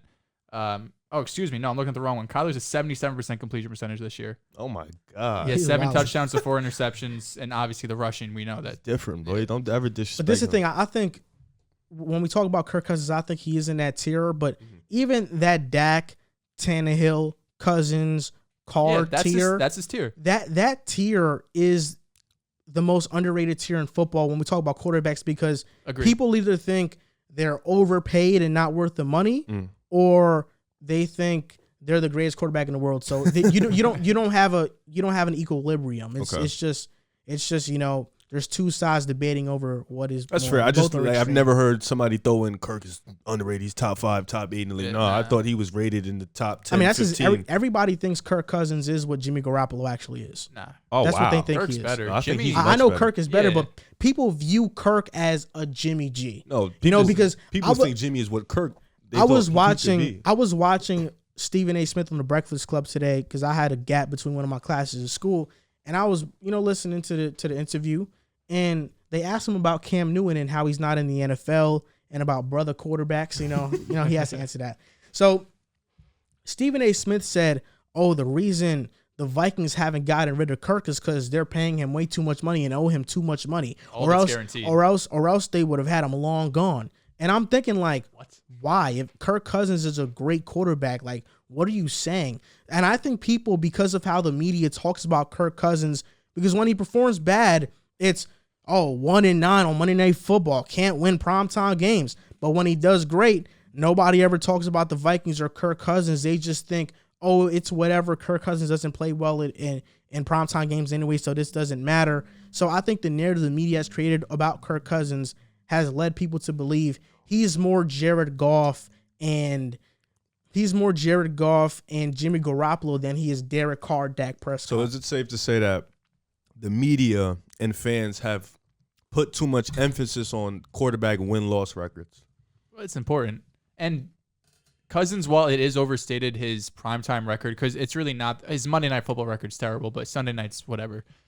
His biggest issue has been the playoffs. I mean, he hasn't been great. He averages less than 200 yards a game. I think he has like a maybe 3-1 touchdown interception. But regardless, like, he's played 3 games. He hasn't looked phenomenal. That's his biggest issue, because we see the Vikings each year. They look good. They're a competent team, a competent organization who have good players every year, but they don't do anything in the playoffs outside of that Case Keenum year when they had, the Minnesota Miracle, which is like a 1 in a million chance. They beat the Saints. Last year, yeah, they did. He keeps saying that. I get that. They lost to the Niners, though. The Niners are running on them. The Niners running on everybody that year. Yeah, the Niners messed them up bad. And Cousins was solid, 19 for 31, 240 and a touchdown. I remember that TD. That was the only TD. Like, that was it. Like, after that, it got bad. Kyle Rudolph got the 49ers are just they were too much, man. Oh my gosh. They destroyed Aaron Rodgers that year. It's also 2 years ago at this point. Oh, okay. Well, they didn't make it last year. They were banged up last year. Derek Carr was just quoted right now saying that the Chargers is a home game. Playing at SoFi Stadium is a home game. Tough. He's going to lose. Kind of wild for saying that, yeah. He said it's just a fact. Oh, my God. He said QB says the Chargers SoCal crowds have always favored the silver and black. I believe him. He's going to lose. And now it's going to be a home loss. So now, look at him. Now look at you. Yeah. And Raiders fans are passionate. Yeah. I still believe. Yeah. Chargers fans show love on their videos, but y'all ain't showing love at those ticket booths. Y'all not showing online at NFL Ticket Exchange. Bro, if the Raiders make the playoffs, I'm literally gonna get a Drew moment where they just destroy me for like a month straight, bro. Swear to God. If they win Monday, I'm done. Why? What'd you say? Because I said the Raiders win to win the division game. So if they win on Monday, you said they wouldn't win a single one? Yeah, like I said it out loud. Like I said it, and I was like, yeah, they're not going to win. You said they're winning the division? No, they wouldn't win the division game. Oh, yeah. Go 0-6 in the division? Yeah, so on Monday, if they win, I'm done. Like, Bro said that in the team preview. He said, I don't think they're going to win the game. I said, what? That never happened. Yeah, so I was pretty bad on them, so I'm just waiting. We're low on them. I need Herbert to win that. Yeah, Herbie's nice. One of the best teams in the NFL so far are the LA Rams. They could be the best team in the NFL, and that's a question we're going to answer right now. They made that big trade in the offseason for Matthew Stafford to replace Jared Goff, and now Jared Goff's not liking the shoes that Stafford once wore in Detroit. Having okay performances but being let down and having Detroit things happen to you. Justin Tucker hitting a 66-yard field goal when the play should have never even happened because the clock had expired. I remember watching that live and be like, how are they not calling delay of game here? Yeah, so Detroit just had Detroit things happen to them. But Matthew Stafford with the Rams, he's having the happiest time of his life right now. I mean, having Cooper Kupp, Robert Woods, even Sony Michel has shown some flashes. Deshaun Jackson, Van Jefferson, Tyler Higbee, and then, of course, Sean McVay. I mean, this is the best offense in football, in my opinion. Stafford against the Bucs had 383 yards, 4 passing touchdowns. I mean, he was flawless in that game. Do you think the Rams are the best team in football right now, better than the Tampa Bay Buccaneers, the defending champions? Nah, I still think Tampa Bay is the best, and I'm not going to get tricked or fooled by like, I'm not going to go through that front because last year I'm talking about, the Saints are the best. Yeah, they beat them twice. This, that, and the third. They lost. I'm not going to do that this year. But no, I thought the Rams were going to be a top 3 team in the league. I still think they're a top 2 team in the NFC. I just think the Buccaneers are better. I think with having Tom Brady in the playoffs is going to matter so much. And, that secondary needs work. They did pick up Richard Sherman. However, that helps them. But That secondary, Forgot the guy. yeah, that secondary does need work, but that front seven is still as dangerous as any team in the league. That offense is still dynamic. They didn't have AB when they played the Rams. He probably would have helped them a lot, but that offense is still dangerous. Gronk, AB, Mike Evans, Chris Godwin is the best. It's the best wideout core in the league. Best in the league. AB looks like himself. Yeah, 1 to 3. Yeah, so it's dangerous. So I think Tom Brady, I still respect him. I still understand what he's gonna bring. He's shown with the Bucs that he hasn't won those big time games that happen in the regular season. But come playoff time, these guys are a different beast. So I still got Tampa Bay as the best team in the league. Yeah, no, I think it's the Rams. I mean, I don't know how you watch that game. They only won by 10 points, but still, they dominated the game, at least what I could tell. Like, it wasn't really a time where I was like, oh, the Bucs are getting back into this. Now, when you look at the stats, I mean, on field, it just your eye test, you're like, okay, the Rams have it. But then you go and look at the stats, like, it backs it up. Offensively, third most points per game. Stafford has the fifth most passing yards, 70% completion, 9-to-1 touchdown interception ratio. Defense is top 10 in sacks, 9 fewest points in the game, and they're converting third downs at the third highest rate. Like, offensively, they're clicking. Sean McVay, we knew this. We already knew the type of coach he was. We saw him elevate Jared Goff to a level that he'll never touch again, and Matthew Stafford is obviously a more talented quarterback than he is. Their rushing attack does worry me a bit, but then I look at last year's Super Bowl, I look at the Chiefs and the Bucs. I mean, Clyde was fine, but it's not like he's the focal point of the offense. Same thing with the Bucs with Fournette and Ronald Jones. You know, neither of them are these workhorse running backs like we see with Derrick Henry and Dalvin Cooks that you really need a rushing attack to succeed. We'll see. Henderson should be coming back soon. He missed last game. I think he had a rib injury. I'm not big on Sony Michel. I think he's a fine running back, backup type guy. But top to bottom, I mean, Aaron Donald is playing amazing. Jalen Ramsey looks like he might be even better or the best he's ever been in this new they have some sort of new defensive scheme because obviously they lost Brandon Staley to the Chargers. So overall, top to bottom, give me the Rams, the best team in the league. This is a tough question to answer. And shout out to Deshaun Jackson having a vintage performance. I mean, this guy was all worldly. And right now, Matthew Stafford is showing what everybody that watched Stafford and didn't blame Detroit's shortcomings on Stafford saw all these years. That Stafford is closer to an elite quarterback than just a guy holding his stats above water and maintaining a starting spot.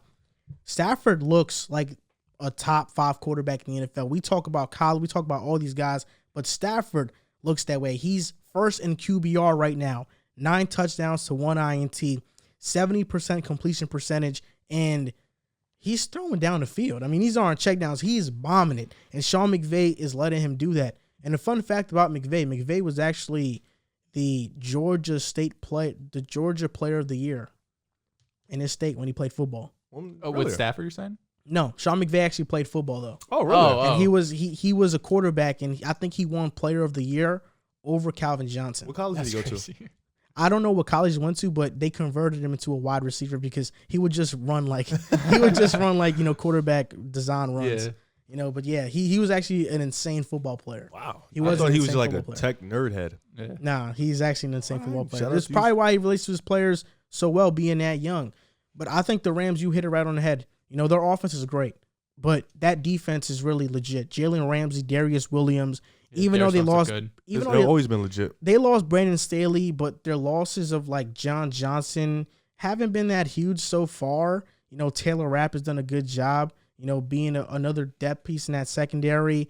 And also, you look at the linebacking core, like they lost Samson Ebukam. That really hasn't been a huge loss. Michael Brockers went to Detroit, hasn't been a huge loss. As long as you have Aaron Donald, you're going to be fine. The two best players. Aaron Donald. So you're arguably the 2 best defensive players in the league on your team. He'll be fine. Aaron Donald demands double teams every game, and sometimes you might even have to triple team. That's how good Aaron Donald is. So I think this Rams team, top to bottom, they're a great team. But coming to the season, I knew they would be a great team. I mean, my best teams before the season were the Chiefs, Bucks, Bills, Browns, and 49ers. And at this current state where we're at, week 4 of the NFL, are the Rams better than the Chiefs? I would say, yeah, they're playing better football than San Fran. I would say, yeah, they're playing better football. The Bills, I think they're better than the Bills. I think that would be a crazy matchup. Chiefs Bills? and Rams. Oh, Chiefs, Rams? Yeah. And the Browns. Do they play this year? They're better than the Browns too. So it's really about, are they better than the Bucks? And so far they have been better, but I know why you're hesitant, because last year when the Saints blew out the Bucks, not once, they look just like how them Rams, but twice. it was different last year with Drew Brees. Like, obviously, you couldn't see the decline coming that much. Yeah. But Stafford is in his prime right now. He's, arguably a top 7 quarterback in the league. The way he's been playing. I just think Brees when is you different. watch the Saints and you watch those Bucks games you just watch it, you're like, no, they're And that- better. and than that's us. Also, why- I know, but also first year for Brady, had to get used to things. And that's why you're hesitant, because I was here on this podcast, all you're saying you're gonna see, and he saw, and he saw, and he got a mouth load as well. When he did see, but the Rams, I think, are a different team because of what you just mentioned. Matthew Stafford is in his prime right now. Sean McVay, when he lost in that Super Bowl, saying that was on me. I didn't put my guys in a position to succeed. Bad game. I just have a feeling that if he gets to a position where he's in the NFC Championship or in the Super Bowl, he's going to be prepared and call a great game. So I just feel like there is something different about this Rams team. Their football team is fantastic. And Matthew Stafford is doing what I thought he always could do. He's that good. Sorry, go ahead. No, the reason why I wouldn't put them over the Rams. Oh my God, I wouldn't put them over the Bucks and the Chiefs just yet. We've seen it with the Chiefs and the Bucks consistently. Like the Bucks, maybe they just won a chip, so I can say that. But the Chiefs, we've seen back to back AFC Championship and then Super Bowl. So they can play as bad as they want, but I know they're going to figure it out because they know how to flip that switch and get into it. Same with Tampa Bay. They have Tom Brady, so they're going to just flip that switch and get. With the Rams, we still have to wait and see. We haven't seen Stafford in that situation in a very long time. Like, it's been a minute since we've seen.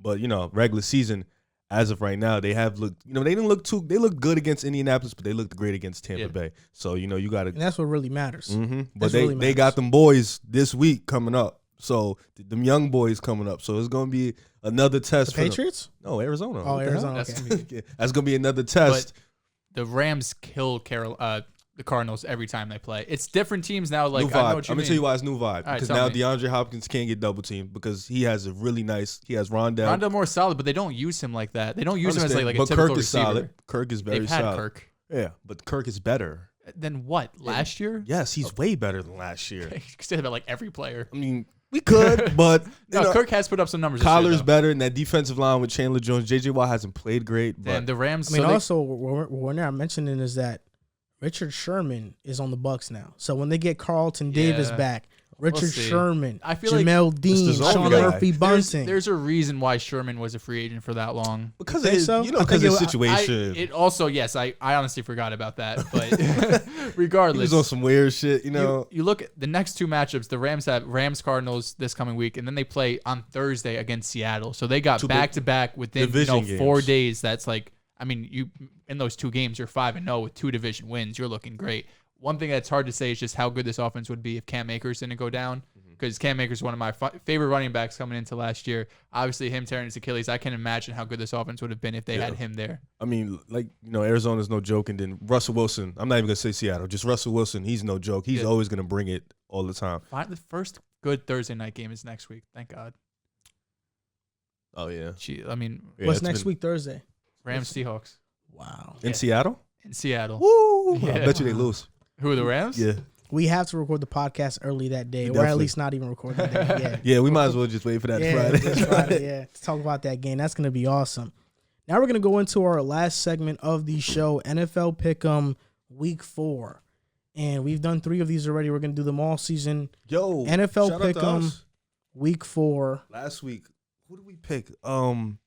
It was an underdog. I wish I could remember. I'll remember. We picked the underdog last week, and they dead won. I just forgot. I picked the Chargers over the Chiefs. I know. I remember you did that. That was a good pick. Even though the Chiefs baited, they was supposed to I win had that. a The Chargers feeling- almost baited because they scored with like 30 seconds left. I was like, yo, what are y'all doing? I'm trying to think who. I can't remember. Yeah, I can't remember either. You probably picked the Packers over the Niners, or did you not? I picked Niners. Okay. They lost. Well, now let's I'm get not into really on NFL Pick'em. So this is how it goes. NFL Pick'em Week 4. I'm going to name the matchup. You tell me who's going to win, who's not going to win, or just who's going to win, honestly, because We know the other. self-explanatory. And that's how we do it. So Jaguars versus Bengals tonight, Thursday Night Football. Who wins? I got the Bengals. This is a winnable, easy game for them. Should be a cakewalk. That offense has been explosive. The defense has been solid, and Trevor Lawrence still hasn't figured it out. So I got the Bengals. I agree. I got the Bengals. They're 7-point favorites tonight. I don't think it'd be that big of an issue. I got the Bengals too, and they have a very good defense this season. Their defense has been awesome. Their defensive line, DJ Reader, Sam Hubbard, Trey Hendrickson, BJ Hill, and Larry Ogunjobi. They've been phenomenal. I got the Bengals in this They only gave game. him 7 points? Yeah, 7 at home. Oh, well. Now, I think like 10. Lions versus Bears. Oh, give me the Lions. The Lions been playing good all season. They've been competitive in these games like we talked about. The Bears are a mess right now. We saw I don't know how, right after Justin Fields, his first game, the press conference, I don't know what the question was, but Nagy said, I don't know who's starting. It could be Foles, Dalton, or Fields. Like, you have to say, like, yo, like, let's process this game. Put some instilled confidence. Yeah, exactly. In Be your like, we're going to go look and go over it with Justin, whatever. But I don't know how you come right out. Because I think Dalton might play. That's one thing that saved Nagy is he said Dalton's our starter, no matter what happens, basically. So if Fields does have a bad game like he did, he'd be like, oh, well, I told you guys Dalton was a starter, so he could easily go back. You know what? I'm going to go with the Bears. If Justin Fields starts, I think that's even worse. I'll take I regardless. think, you know what? Don't do that because you picked Fields to shred the Browns. That was a foolish pick. This week, though, if he does start, he's going to shred Detroit. And I think that Bears defense is going to finally show us that they still have some life in them. So I'm going to go with the Bears. I think what gave the Bears life was Khalil Mack, and he's hurt. He's out a couple weeks. Yeah. I think the Lions are going to win this game, and Khalil Jared ain't been Goff the is going to same, man. have a vintage golfer. Jared Goff hasn't looked terrible this year. He hasn't looked bad. He's been pretty good. Fields is going to outplay him. I'm stamping that right now. I think that Detroit gets their first win, and Titans versus Jets. The Jets will get their first win, too. So Lions and Jets get their first win in Week 4. I'm going to that game, all 22 view. Going to be locked in on my guy, Zach. Zach, 3 touchdown passes, 300 yards. Ooh. 0 interceptions. Okay. Derrick Zach Henry loves is the going BYU game. Derrick Henry is going to single-handedly beat you guys. Like, he's going to single-handedly beat We you have guys. CJ Mosley. Oh, my God. Like, he's going to – I'm going to pick the Titans, though. They're the better team. Even if both receivers don't play, Derrick Henry's still going to play. Ryan That Tannehill's Ashton still gonna Davis play. is playing. Good. Does he even know Ashton Davis? Ashton Davis. Is he your safety? Yeah. Free safety? Second year. I know a little bit. Yeah. Just a I was little gonna. bit. I wouldn't blame you if you didn't. I know him. He's white, right? Or like He's just, like light skinned or yeah, something. like really light. He's like a Blake type. Okay, Yeah. I know who he is. I want to take the Jets so bad, but they're not winning this game. I think next week in Atlanta, or it's in London, but against Atlanta, you don't beat Atlanta, kind you're of a done. weird game. Atlanta hasn't looked good. I think that's when they get their first win. But this week, Tennessee, Derrick Henry's going to get 40 touches probably, and 50. he's just losing AJ and Julio hurts the passing attack. It's probably not going to be a great game for Tannehill. He's going to game manage, but just give the ball to Derrick Henry.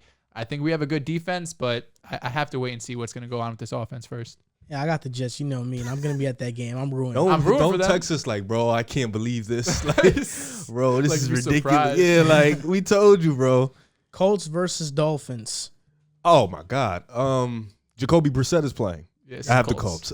Jacoby Brissett. You think Tua would have made that difference that you picked the Dolphins? Well, he wouldn't look terrible.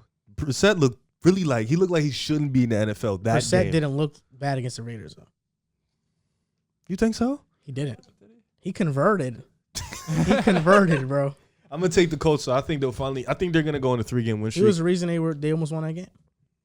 Yeah, I must be thinking about the game before that. You were. Yeah, You are. Yeah, they went to overtime with the Raiders. Yeah, I'm thinking. I didn't watch the Raiders. I'm thinking about the game before that when he looked absolutely abysmal. Brissett was 32 for 49 for 215 yards. That's cool. No touchdowns.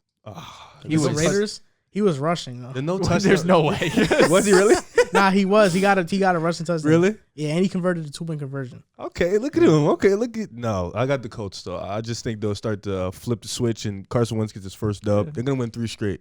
You heard it here first. I don't know. It's a big losing. Quentin Nelson's gonna hurt. That's a big loss. This know. Dolphins defense is good. I think. That hurts. Who's me. home? Dolphins. Miami. I'll take Miami. Hard Rock Stadium. I got the Colts, and I think Lions, Jets, and Colts all get their first wins in Week 4. The Colts have to win this game. Yeah, this they is must have win. to turn this This is season the stretch around. where they have to start winning. Well, it's over. Yeah, it might be over already. I mean, We Frank got Reich the draft made the pick, so I don't playoffs. really care. Frank Reich made the playoffs with Well, Colts. Wentz needs to play. He has to play 75%, and he's Yeah. already at this pace. He's. At this pace, yeah, but Yeah. it takes one little injury. And I he's mean, out 2 he games. wasn't supposed to play, but I he know. played last How do you week. injure both ankles? He's a weird guy. I don't That's know what's wrong weird. with him. He Like, was was it the already same injured. play? He was already injured with the left one coming in the game, and then then the he hurt right the one. right one? Yeah, the right one just got hurt. Nah, he's a freak for that. Andrew Luck started off 0-5 with Frank Reich in 2018 and made the playoffs still. So we're Yeah, not Did sure. they go? Yeah, they did. They Yeah. went 11-5 that year. 11-6. Yeah, I think so. Yeah, Had to be 11. 11 and Nah, 5. five. Yeah, no, 16 16 game games. season. Oh shit. Yeah. Damn. Bro, he lost the first I did five? not know he won 11 in a row. Yeah. You look different, man. Yeah. I need him Miss back. him. Browns versus Vikings. Ooh. This is a good game. I like this game. I'm gonna stick. Cleveland, their defense has momentum, regardless if it's Chicago. They have momentum. Denzel Ward, Myles Garrett, he's hungry. He's gonna feed. In Cleveland, I like that offense. That offense is really good. And Odell, he played really good in his, he his looked debut. solid. So look for him to be more They were dynamic 1-5. in this one. And then he won okay. 10 in a 1-5, row, but still yeah. regardless. So look to Odell to be more dynamic. So I'm gonna go with the Browns. I'm gonna keep riding on this ship, and I think the Browns get the W. Who's home? Vikings. This is Doesn't such a matter close for me. game. I don't know. The Vikings will win. They're in the dome. I'll take the Vikings as well. I think offensively, the Vikings are better right now than the Browns are. Just from they are a little bit more pass heavy. They're allow Kirk to do more than Baker. Like I said before, I think Kirk is just a better version of Baker Mayfield. I think they have a lot of similarities. But right now, their offense, the Vikings with Justin Jefferson and Thielen, KJ Osborne, who's looked really good. Odell's second game, no Jarvis, I don't think. Give me the Vikings. Yeah, I'm going with the Vikings as well. I think Kirk Cousins is going to play great. The Browns don't have Jarvis Landry. I do think that's a huge loss. Yeah. And I said it last week. The Vikings are going to win 4 in a row. That's what it was. They're going to beat Seattle. That's what it was. They're gonna beat the Browns. Next week they're gonna beat the Lions, and then the week after that they're beating the Panthers, and they'll be 4-2. You helped my ticket because we both picked the Vikings, so I picked the Vikings. Yeah, I think the Vikings are gonna be good. Right now they're gonna go on a big stretch, and I don't think Cleveland will beat them. Yeah. Next game, Washington versus the Falcons. Oh my God! Give me Washington. I'm I was not even going about to to say, speak it about doesn't this. matter who's playing the Falcons. The only close one is probably going to be the Jets. So, yeah, I'll take Washington. I don't I even mean, think the you Giants guys should beat beat them. them.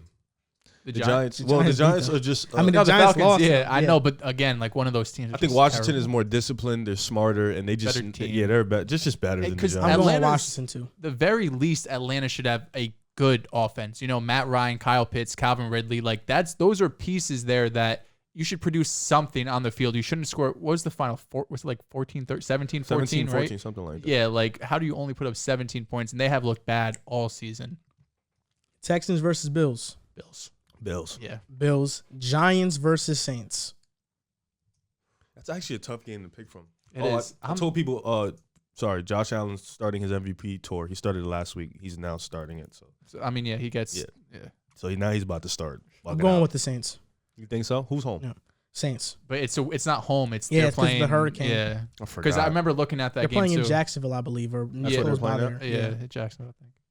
I like the Saints. I'm gonna go with the Saints. I think New York is still dysfunctional. Joe Judge is really bad. I hope they keep that front office though, for Philly's sake. Please keep them. Gettleman's But, gone. Yeah, I'm gonna take the Saints though. I like the Saints. I'm gonna take them. I think the Saints as well. Overall, they're just a more talented team. I trust the coaching staff more. John Payton. Trust the offense and defense more probably, which isn't saying much. I don't think that's a great offense, but the Giants are just that much worse. And the Giants Chiefs- have it too. I don't know. Chiefs versus Eagles. Give me the Chiefs, and I'm taking the points plus 15. Plus 15. Yeah, I'm going with the Chiefs too. Nah, what is it? I'm buying points. Yeah, not the Chiefs. Stat game. Panthers versus Cowboys. This is one of the best games of the week. The Cowboys are home. Oh, okay. Um, I'm taking Carolina. I like Carolina because they have 10 days to rest. Cowboys are playing on Monday night, so it's a bit of a shorter week for them. The Cowboys looked really good against Philly. I think I'm gonna. It's Philly. It's Philly. It's a divisional game though, so beating a divisional opponent by 20 is impressive. They've done that to us before. Regardless, I think I'm gonna go with Dallas. I'm going with Dallas too. I think they beat I'm Carolina. gonna take Carolina. This is their first It's their first test. test. This Carolina's first test. Yeah, it is. Cooper's playing. CD's playing. Is Gallup playing? Nah, Gallup's out for a little bit. I think. But Cedric Wilson did look good against us, so He's And good. I was gonna say at that point you're the third, fourth option with Zeke, and And Pollard's looked really good too. I really hope CJ would have played this week too. Who? Henderson. Oh, I hope it would have been a big test for him too. Seahawks versus 49ers. who's home? 49ers. It's a loud arena.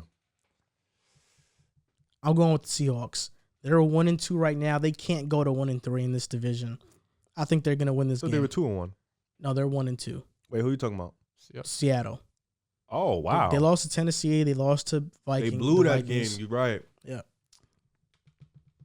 Seattle, Russell, he gives Niners fits like a lot. The Niners don't really have a secondary right now. I'm gonna take Seattle. Yeah, me too. The Niners, they need to get some healthy running backs. I mean, Kyle Juszczyk was their leading rusher last week. Trey Sermon didn't look like he was really prepared. I don't know what it was. I think they're the old team that they used to be. And they don't have those same players that they have. If they had a solid running back there and they could really run their offense, then sure. But right now with that backfield, it's just a mess. Hopefully Brandon Ayuk gets some more work because I think he's really talented. Just kind of had a weird start, but I'll take Seattle. Yeah, Trey Sermon just isn't fast. He doesn't have much burst. It's weird because in college he played in like a zone rushing scheme, but he ran like a 4.6, and all of Shanahan guys are 4.4, 4.3. It's speed guys. Yeah. Cardinals versus Rams. I'm going with the Cardinals. I upset of the week. I think Kyler Murray's going to have a day. D-Hop, Jalen Ramsey, they're going to do what they do. They have one of their legendary battles. Chandler Jones, Aaron Donald. This is going to be a really good game, but I'm going to go. And Myron Murphy, that's my new favorite cornerback because Marcus Peters isn't playing this year. So that's my new guy. He's dope. Is this a night game or is it like a 4 o'clock? It should be a Monday game. It's a 4:15 game. It should be a Monday night game. I was going to say, it should be like a Sunday. I'm going to take Cardinals. I think I'm going to take the upset. I'm going to put $100 on it in FanDuel tomorrow. Okay. I mean, I just called the Rams best team in the league, so I can't go against that. Yeah, I'm picking the Rams too. All right. Now, Steelers versus Packers. I'm taking Green Bay. Big Ben is just washed. Yeah. That TJ Watt isn't going to play. That defense still is hurt. The offense hasn't been great because Big Ben is washed. And he just had a great year last year, but I'm going to go with Green Bay. But Ben wasn't that good down the stretch. Like, he started off hot, the first month or two. Were they 11-0, something like that, right? And then they fell off. Yeah, but you saw all season, they just don't throw the ball down the field. Like, you see some of the route combinations, it's a joke, honestly. But he has a pretty talented receiving group. Oh, yeah, that trio with Juju, Deontay, and Claypool, Najee. The offensive line is not good. That's why I hated the Najee pick, because I was like, you need to build a line first. Because we've seen Najee, all the talk last year, once we get a running game, you go and you draft Najee, and what has he done that's better? Obviously, he's a better player than James Conner, but stats-wise, rushing, he's put up the same numbers. Give me the Packers. Yeah, I'm going with the Packers, too. Ravens versus Broncos. It's a good game. Taking Denver. Is this a night game? No, it's not. Oh. Night game is Bucs versus I like Pats. Denver's defense. The Ravens haven't shown me this year that they've been consistent with their play. I'm going to go with Denver. I trust Teddy Bridgewater, and I trust that defense. This is in Denver, too, right? Yes. Yeah. Mile House City. I'll take Denver as well. The Ravens are one of my favorite teams. I'm one of the biggest Lamar Jackson fans there are, but Denver's defense this year might be the best it's been since the Peyton Manning years. And Teddy Bridgewater's look really good. Cortland Sutton's been solid. Javonte Williams and Melvin Gordon, a great backfield. This Broncos team is really, really good. So you like Hurts, Lamar Jackson. You have a trend. What? You like black running quarterbacks. No, I just think they're talented. I think, fair. because I think they get, especially Hurts, who I didn't get because I was calling the Eagles to sit Wentz for a while and then finally start Hurts. I saw him play the last 4 games last year. Game 1 against the Saints, one of the best defenses in the league last year, 300 yards, 100 yards rushing, dog. Phenomenal. Yeah, but he comes in, I just think you need to give these guys a chance, let them play, because their athletic ability is something that's one of the biggest things we talk about. We talked about a lot during this podcast. You need an offensive line. If you don't have an offensive line, you have a mobile quarterback, you're going to be okay. Yeah. Instead of be a trend. I'm trying to wait. He's going to like Malik Willis. I was going to say, I love Fields. Nah. Jamie Newman's going to be next up for this guy. Oh, Malik Willis. This guy's I think the Ravens are going to win. I think that the Broncos have faced 3 teams so far that are combined 0-9. They haven't had a real test yet. I think the Ravens are a real test, and after not playing up to their potential in Detroit, I think they'll do it in Denver and pull out the win. That'd be a big now, win for them. Sunday Night Football, Buccaneers versus Patriots. I'm taking the Bucs. I'm taking the Bucs. I just think Mac Jones isn't ready for what Tampa, bro. Tampa's a different beast. He's a rookie.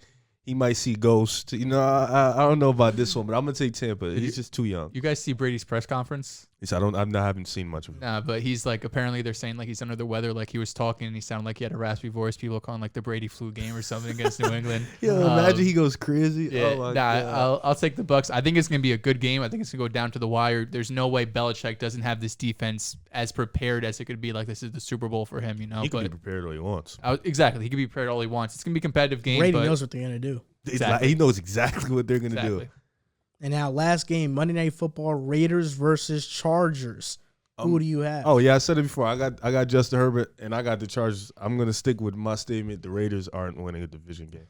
I ain't gonna fold. The Raiders are gonna win a division game, but it's not gonna be this one. The Chargers are gonna be this one. Yeah, I have the Chargers too. I know I was talking up the Raiders in that segment, but I still do think the Chargers pull out this win, even though it's gonna be a home game for Las Vegas, and that's gonna do it for NFL Pick'em Week 4. And before we close out the show, we have 2 TikTok questions. So from now on, because our TikTok has been gaining traction, we're using that Q&A feature so people can ask us questions and we'll answer it and we'll clip it and post it and respond. A cool little thing.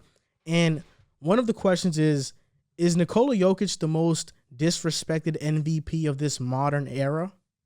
No, I think it was Derrick Rose. I think Derrick Rose, because he didn't put up gaudy numbers or people just look at his numbers as pedestrian compared to people now, he's one of the most disrespected. And because he played in LeBron's prime. What we all think Miami years was the best LeBron. But I think the Joker is second because of the fact that people think Embiid should have won, Steph should have won, Harden at a point should have won. People don't give the Joker the proper respect. Even when they rank players, they put him at like 8 or 9, and they don't give him the respect he deserves. I don't know if he's the most disrespected, but I think it's harder for him because he's the first center in, 20 years to win MVP? Last time was like Duncan, right? And Shaq. Shaq. Yeah, Duncan's a power forward. Yeah, Shaq okay, early fair, 2000s. But yeah, either way, I feel like it's a lot easier when you're just watching the game and you see a guard or forward play. It's because, yes, they don't put Jokic in the top 3 or 5, but it's because he's not in the top 3 or 5. I mean, I think you list those players. I don't think anyone's really debating Jokic. He had a great season. They were the first seed, I believe, so it's pretty easy to see why he won MVP. No, they were in the first seed. No? 3. He just averaged a trip dub. Yeah, but we saw Westbrook do that too, and we saw him do it for 1 year. Like, cool, he did it the next year. Like, all right, whatever. You know what I mean? But I just think when you look at like a guard or forward, you see Curry play, see Harden play, it's a lot easier to be like, oh yeah, they're dogs. You see Jokic play, who's a lot more, don't get me wrong, he's one of the most talented bigs we've probably ever seen, but it's just not, you know what I mean? Jokic is the most disrespected of this modern era. Derrick Rose comes second, and he has a debate. But even that year, when you talk about analytics and advanced analytics, Derrick Rose didn't lead in those numbers. Nikola Jokic this past season was averaging damn near a triple-double, even with Jamal Murray being out. Still kept the Denver Nuggets at the top of the Western Conference. And not to mention, I mean, this guy led in almost every single advanced analytic in the NBA this past season. And you talked about it. Narratives. All we heard this past season was CP3 should win it, even though he was averaging 16 and 8. Steph didn't even make the playoffs, and they were thinking about giving him the MVP over Jokic. Jokic, they did everything they possibly could this past season to make sure he didn't win MVP, and he still won it. With Derrick Rose, that was more of a story. We love that Derrick Rose story. So when he won MVP, all everybody was happy for him. Yeah. Nobody questioned it. But Nikola Jokic, you have Nick Wright coming out here and saying that he's the worst MVP ever. So they were trying to create a narrative around Jokic that he didn't deserve it. And that's why I think he's the most disrespected. That's a fair point. I mean, they had Chris Paul over him. That was ridiculous. Chris Paul is averaging Mike Conley numbers. Yeah, I don't know what that was. Chris Paul was averaging Mike Conley numbers, but it's another narrative. You have CP3 come to the Suns. Yeah, CP3 the first time was in forever. They're MVP good. Strictly because of a narrative. Yeah, not because his numbers. Yeah, that was the most ridiculous story that I've heard. Now, this is another question. I think this is a good question. Would prime Rajon Rondo be a top 5 point guard today? Now, prime Rajon Rondo averaged 13.7 points per game, 11 assists. So prime Rondo was averaging 14 and 11. So would he be a top 5 point guard today in the NBA? He's at best number 5, at absolute best, and he's probably not. Okay, I have a little. He's at best 15. Oh my God! I mean, look. Steph, Dame, CP3, Harden, Luka, Trae Young, John Morant, De'Aaron Fox, Westbrook, Drew Holiday. That's 10. Wait. De'Aaron Fox? He's better than Rondo. Was better than prime Rondo? Yes. Why? Because he averaged 25 points? Yes. See, that's where, okay. It's hard, though, because prime Rondo was also in those Celtics years where he wasn't the guy. This is the misconception. When you average more points, you're just automatically assumed as better than somebody. Rondo's impact in the NBA on his teams wasn't in his points per game. Yeah. It was in his defense, his team defense, his on-ball defense, and his playmaking. How much he just controlled the game and his IQ. Yes. Rondo was a pure point guard, so it's really hard to compare the scoring guards now to pure point guards. But prime Rondo was just as good as Chris Paul at that period of time.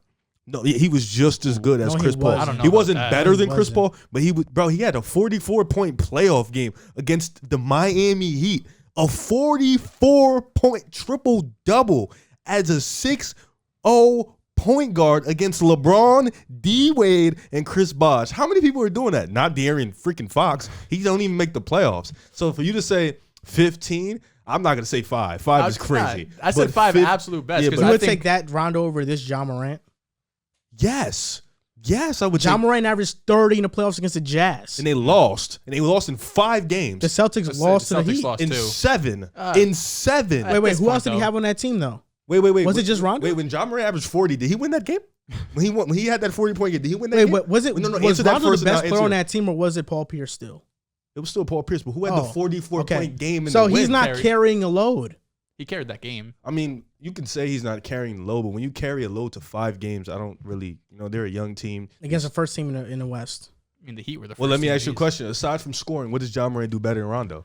Answer that. You can't, because there's nothing else. Well, you need to be a scoring threat, though. In this modern NBA, you need to be that. I don't think you do. Yes, you do. I don't think you do. Yes, you do, and that's what held back you mean Rondo. Rondo can't average 16 like Mike Conley? You know Rondo. Wait, Mike Conley's not top 5. No, I'm just saying, though, you think Rondo, along with the 13 assists that Rondo's going to get, you think he can't average 16 Rondo, points? they actually did. There's analytics behind this that Rondo's assists, most of his assists are a player coming off a curl and I'll pass it to you. It's not generated from cutting from penetrating to the basket and creating for others. Oh, so you never seen Rondo go to the rack? I've seen those. So I've seen those flashy passes, but those are just they're few and far between. It's not as prevalent right now. Screw the analytics right now. So so let me ask you. Eye test, I would take Ja over him in heartbeat. Yeah, you're talking about eye test. You're taking Ja Morant over Rondo. What are you talking about? Ja Morant averaged 30 and 10. Hold on. You're taking Rondo over Trey? What the? No. I would say the 4 for Trey was sure crazy. is Dame, Kyrie, You think there's a huge Trey. gap between Trey and Ja? I think Trey is a top 6 point guard in the league. Ja is not close to top 6 right now. He's a top 10 point guard. He's 10. He's probably 10. 6 to 10 is a gap. How much better do you think Rondo's is than Ben Simmons? A lot better. You think so? I think he ups his play in the playoffs. That makes you a lot better than somebody who decreases in the playoffs. Is Rondo better than Jrue Holiday? So you have to think about that, but not about Ja. You asked me who I would take. Ja, when you ask somebody who you would take, that's a different question than who's better. You asked me who I would take. Rondo. Why wouldn't you take the better player? Because the better player doesn't always fit in every situation. Well, in this circumstance, we are talking about you're creating a brand new you didn't say that. I'm guessing we're not. I mean, when you give a question like that, you're not thinking that you have Steph and Clay. I just got to fit somebody in. All right, so, I mean, if you give me a prime Rondo to build my team, I think that's fabulous. I get a playmaking point guard who can create, who can defend, and who's a great team leader. When has Rondo ever led a team to the playoffs by himself? He led first of all, when Paul Pierce and them left, he led them to an 8th seed. You didn't know that. An 8th seed. Yeah. Oh, Isaiah Thomas led them to the first. Ja Morant was a 9th. What the hell? Oh, no, it was before. Isaiah Thomas was the first. Ja Morant was just a 9th. It was a play, and it's because of the play-in he got in. It wasn't because he made it. The play-in, which helped teams that are 9th seed get in, got him in. Hey, no. Did you wait? Hold on. No, I want to. Hey, Rondo got in. Wait, did you forget about his rookie season? The play-in also cost him a playoff spot? Oh, look at that! Another thing that helped him try to get in. You see? No, he was the 8th seed though. No, I get what you're saying, but the so you're saying Ja gets knocked for being the 9th seed, but then the year before his rookie year, when he was the 8th seed and he gets bounced out, that doesn't matter. No, it matters. It definitely does matter. I'm not saying it doesn't matter, but you're trying to make it seem like, oh, Ja Morant did this year. We talk about just strictly this year. Yeah, he made the playoffs in a situation where they added a play-in, which I think is great, to help 9th and 10th seeds get in. Rondo got in when it was 8 teams that can only get in. In the East. Yeah, that was a better East than it was now. That was a better East. No, it's not. With the Magic, Miami, Indiana, Chicago, what are you talking about, bro? The East is not better than it is now. If it wasn't, you're talking about 2013 Orlando. It may not have been better, but it was just as good, bro. Bro, Rondo's best season was 2013. Okay. That 2013 Orlando. Well, you're telling me that 2013 Orlando was great. You said prime Rondo. Prime Rondo was 2012 to about 2011. Well, we're talking about when Rondo led a team. No. You himself. said prime. The question is prime Rondo? No, but then five? I said. Okay. You talked about Rondo leading the team to the playoffs, yes. The 8th seed, and you mentioned Orlando in that top echelon of the East. I don't remember. It could have been 2013. It could have been 2013 to 2014. Pardon me if I mentioned Orlando. At that time, okay, because I'm thinking his prime, Orlando was like that, like 2011, 2012. When I think of Rajon Rondo, I think about a pure point guard. Right now in the NBA, we don't have those traditional point guards. The only point guards I would consider that are Chris Paul, and I think Chris Paul is better than Rondo. Even this Chris Paul now is better than that Rondo. Than he was just in the MVP conversation. Really, But we just I was gonna say we just said that was nonsense. Like. I said it was nonsense, but he was in the conversation. So let me ask you a question. You don't think? I think. Oh, sorry, let me finish. Chris Paul is one of them. I think Trey, even though he's a hybrid, Trey's definitely better. he's a facilitator. Trey's he better. does that at an elite level. I think John Morant's also there. James Harden showed it in Brooklyn this past Is season. he a point guard though? Yeah, I was kind of. He is. James Harden is definitely a point guard right now. He's definitely a point guard. So we're counting Kyrie and Harden as point guards. No, we're putting not Kyrie too. pure point guard, not traditional point guards. I think players. Harden isn't a traditional. I know what point you're guard. saying. I know. Look, because right now there aren't a lot. Right now the only true pure point guards that I could think of Rubio, are Chris Paul, Rubio, Lonzo maybe. Like Lonzo could I think be LaMelo's a traditional point guard. I think LaMelo too, but even he's a hybrid because he can score at a high rate. So I think when you talk about CP3, John Morant, Trey Young, James Harden, even though James, Trey, and Ja are all hybrids, they can play the role of a traditional point guard. And just with CP3, Trey, John, Harden, that's 4 that I'd put over Rondo. Now the 5th, would you put LaMelo Ball over Rajon Rondo? It's prime Rondo. It's tough because I can't put that. I mean, what's put prime? right now. Prime Rondo is 14 and 11. That's great and all, but prime Rondo is 14 and 11. But a part of that, he played with guys who Paul Pierce, Ray Allen. Like it's hard to compare these. He didn't need to be that scorer. But when in the playoffs, when they need him to step up and do that, he did that. You're talking about pure point guards who are not only the point guard of their teams, but they're leading scorers, the best players on their teams because they have that ability. Rondo never had that ability, bro.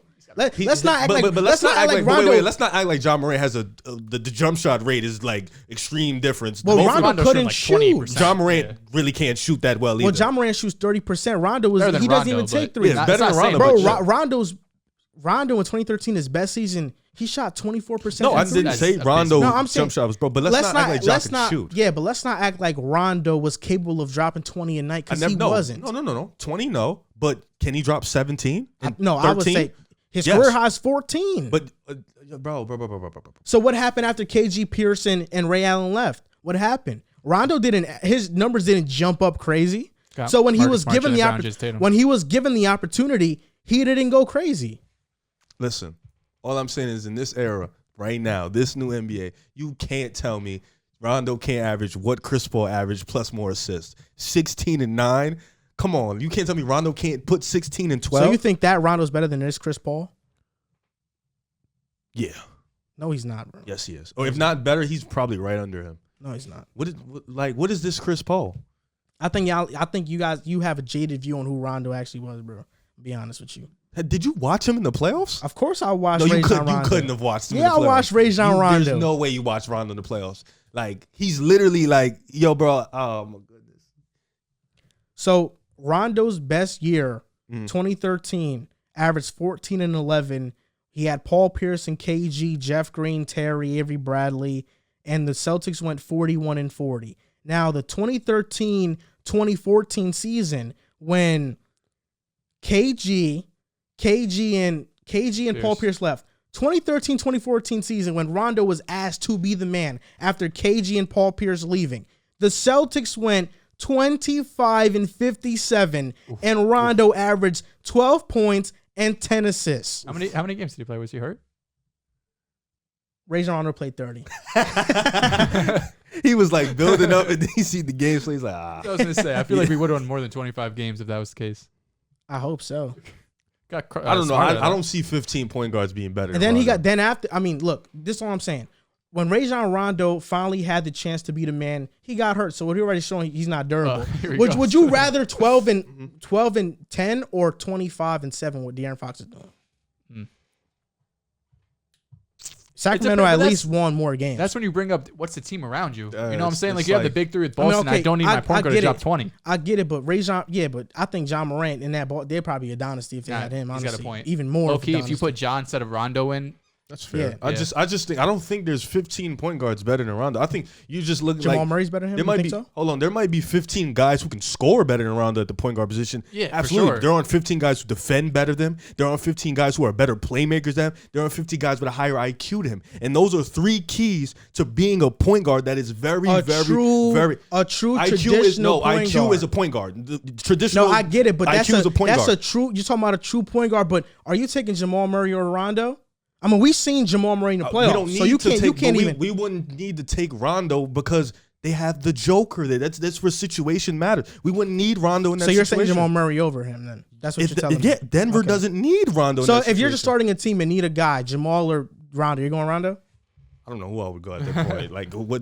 I don't know who I would go. What at about that point. D'Angelo Russell? You going Rondo? If I'm starting a team, What about Kyle Lowry? You going Rondo? over Lowry. yeah, I would go Rondo. What over about Lowry. what about Malcolm Brogdon? Yes. Legit question. Yeah, I would. So I'm just saying right now, 15's neck. Steph, Dame, CP3, Harden, that's 4, Luka, Trey, Ja, De'Aaron Fox, Westbrook, Drew Holiday, that's 10, Okay. Mike Conley, 11, Kyle Lowry, D'Lo, That's Ben where he Simmons, is. Jamal That's where Murray. he Yeah. is. Because you're saying D-Lo, but come on, bro. Like now you're acting. He brilliant led at- Brooklyn to the playoffs, though. We've seen that. Him, Dinwiddie, LeVert did that, and even It when was he a got to the solid play, team. but even when he Jared got to the Allen. playoffs, he didn't even play. So to the year his level. that KG and Paul Pierce left, Rondo was asked to be the guy. He averaged 11. hurt. He got hurt, but he averaged 11 and 10. The very next year, he got traded to Dallas, and we all know That's- that Dallas did not mesh well. He got run out of town. Then went to Sacramento with DeMarcus Cousins. He averaged 12 and 12. They didn't make the playoffs. He had a 20-20 game that year. Yeah, that was amazing. I think Rondo is what he is. He's a true point guard. He was a great facilitator. But you're talking about guys like you D-Lo. You couldn't have him. He couldn't lead your team. He couldn't Neither lead can your team. D-Lo. I mean, he can do it better than De'Aaron Rondo. Fox hasn't shown that either, but you said De'Aaron Fox. De'Aaron John Fox- Moran was the only guy that you said that legitimately, out of that tier, that legitimately has done that. Drew Holiday's never Wait, done that. you think John Moran is that much better than De'Aaron Fox? In terms of leading your team? Yeah. So you don't think if we switched their places, De'Aaron Fox couldn't make the playoffs with Memphis? That's a good question. They're neck and neck. Yeah, they're neck and neck. So if you're telling me I could take Ja, but I can't take Fox over Rondo? I gave you Fox. No, you didn't. Just now, I said you can have Fox, but I said D-Lo was crazy. That's when I started to get, like, D-Lo is crazy. I don't Brogdon think D'Lo is is crazy. Brogdon is crazy. Brogdon is crazy. I'm not going to lie. Brogdon is crazy. I think he fits right in that Kyle Lowry type of vibe. Like, And I'm taking him over Lowry. yeah, and he fits in Brogdon. that, like, that Simmons 12 is tough. Simmons is crazy. After what he I just know. did, Yeah, but Simmons he- is crazy. So final. I What don't about think that's what Lonzo? Simmons is. What the? Lonzo is crazy. Yeah, nah, I'll take you're Rondo. violating, bro. You're a Bulls fan though. But I'm not dumb. Yes.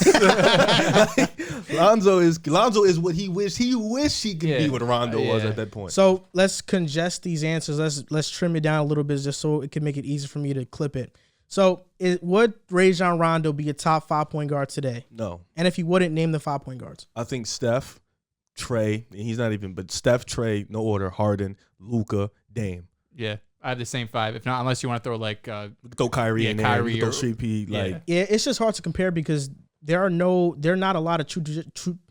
It's hard to compare because there are a few traditional point guards in today's NBA. CP3, Rubio, Lonzo are the 3. Then other guys are hybrids. Like Trae Young can play that role, but he scores at such an insane rate that he's not a quote-unquote traditional guy.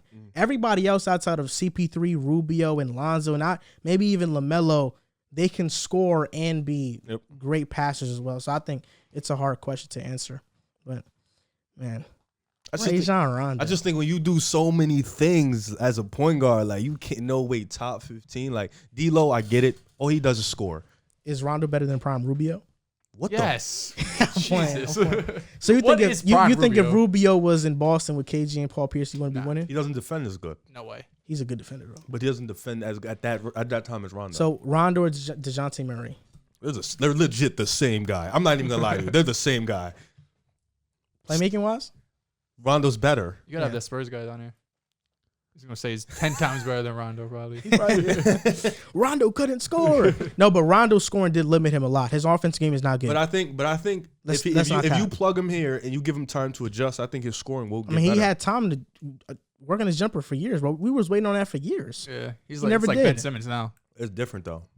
How's it different? 2016, he was past his prime. He knew how He long. been through bad situations. Yeah, but he knew how long he had to work on the jump shot, bro. That was a knock on him since when came into the league. When you play in Boston, you didn't the situations didn't really portray him to really improve on that. And then he got hurt, and then he went to Dallas, and then that situation was happened. He bounced around. I mean, Rondo I think we was just definitely grab a him, player. plug him in. Rondo's And type who could tell him improve. I think he'll be able to get to that 15 I'm points. gonna say Rondo, you could put on any assists. team and he'll make it work regardless. Yeah, so that's going to do it for this episode of the Pick a Side Podcast, episode 116. You can follow us on Instagram and TikTok at Pick a Side Podcast and on Twitter at Pick a Side Pod. You should have let the applause just keep on going. Kind of ended it abruptly. Shut up. Yeah. So click that pause button again. You messed it up, man. Now we got the good vibes back in here. So yeah, you guys can subscribe to our Patreon or subscribe to our channel or like this video. All of those things help us on our journey to try to be the best sports podcast in the world. So we appreciate you guys, and we appreciate Joel being on the pod. Yes, He used to work for PFF, gave you some insight on whether or not you should work inside a football film sweatshop. So maybe you can make that decision on your own. So thank you for watching. Thank you for listening, and we'll see you next time.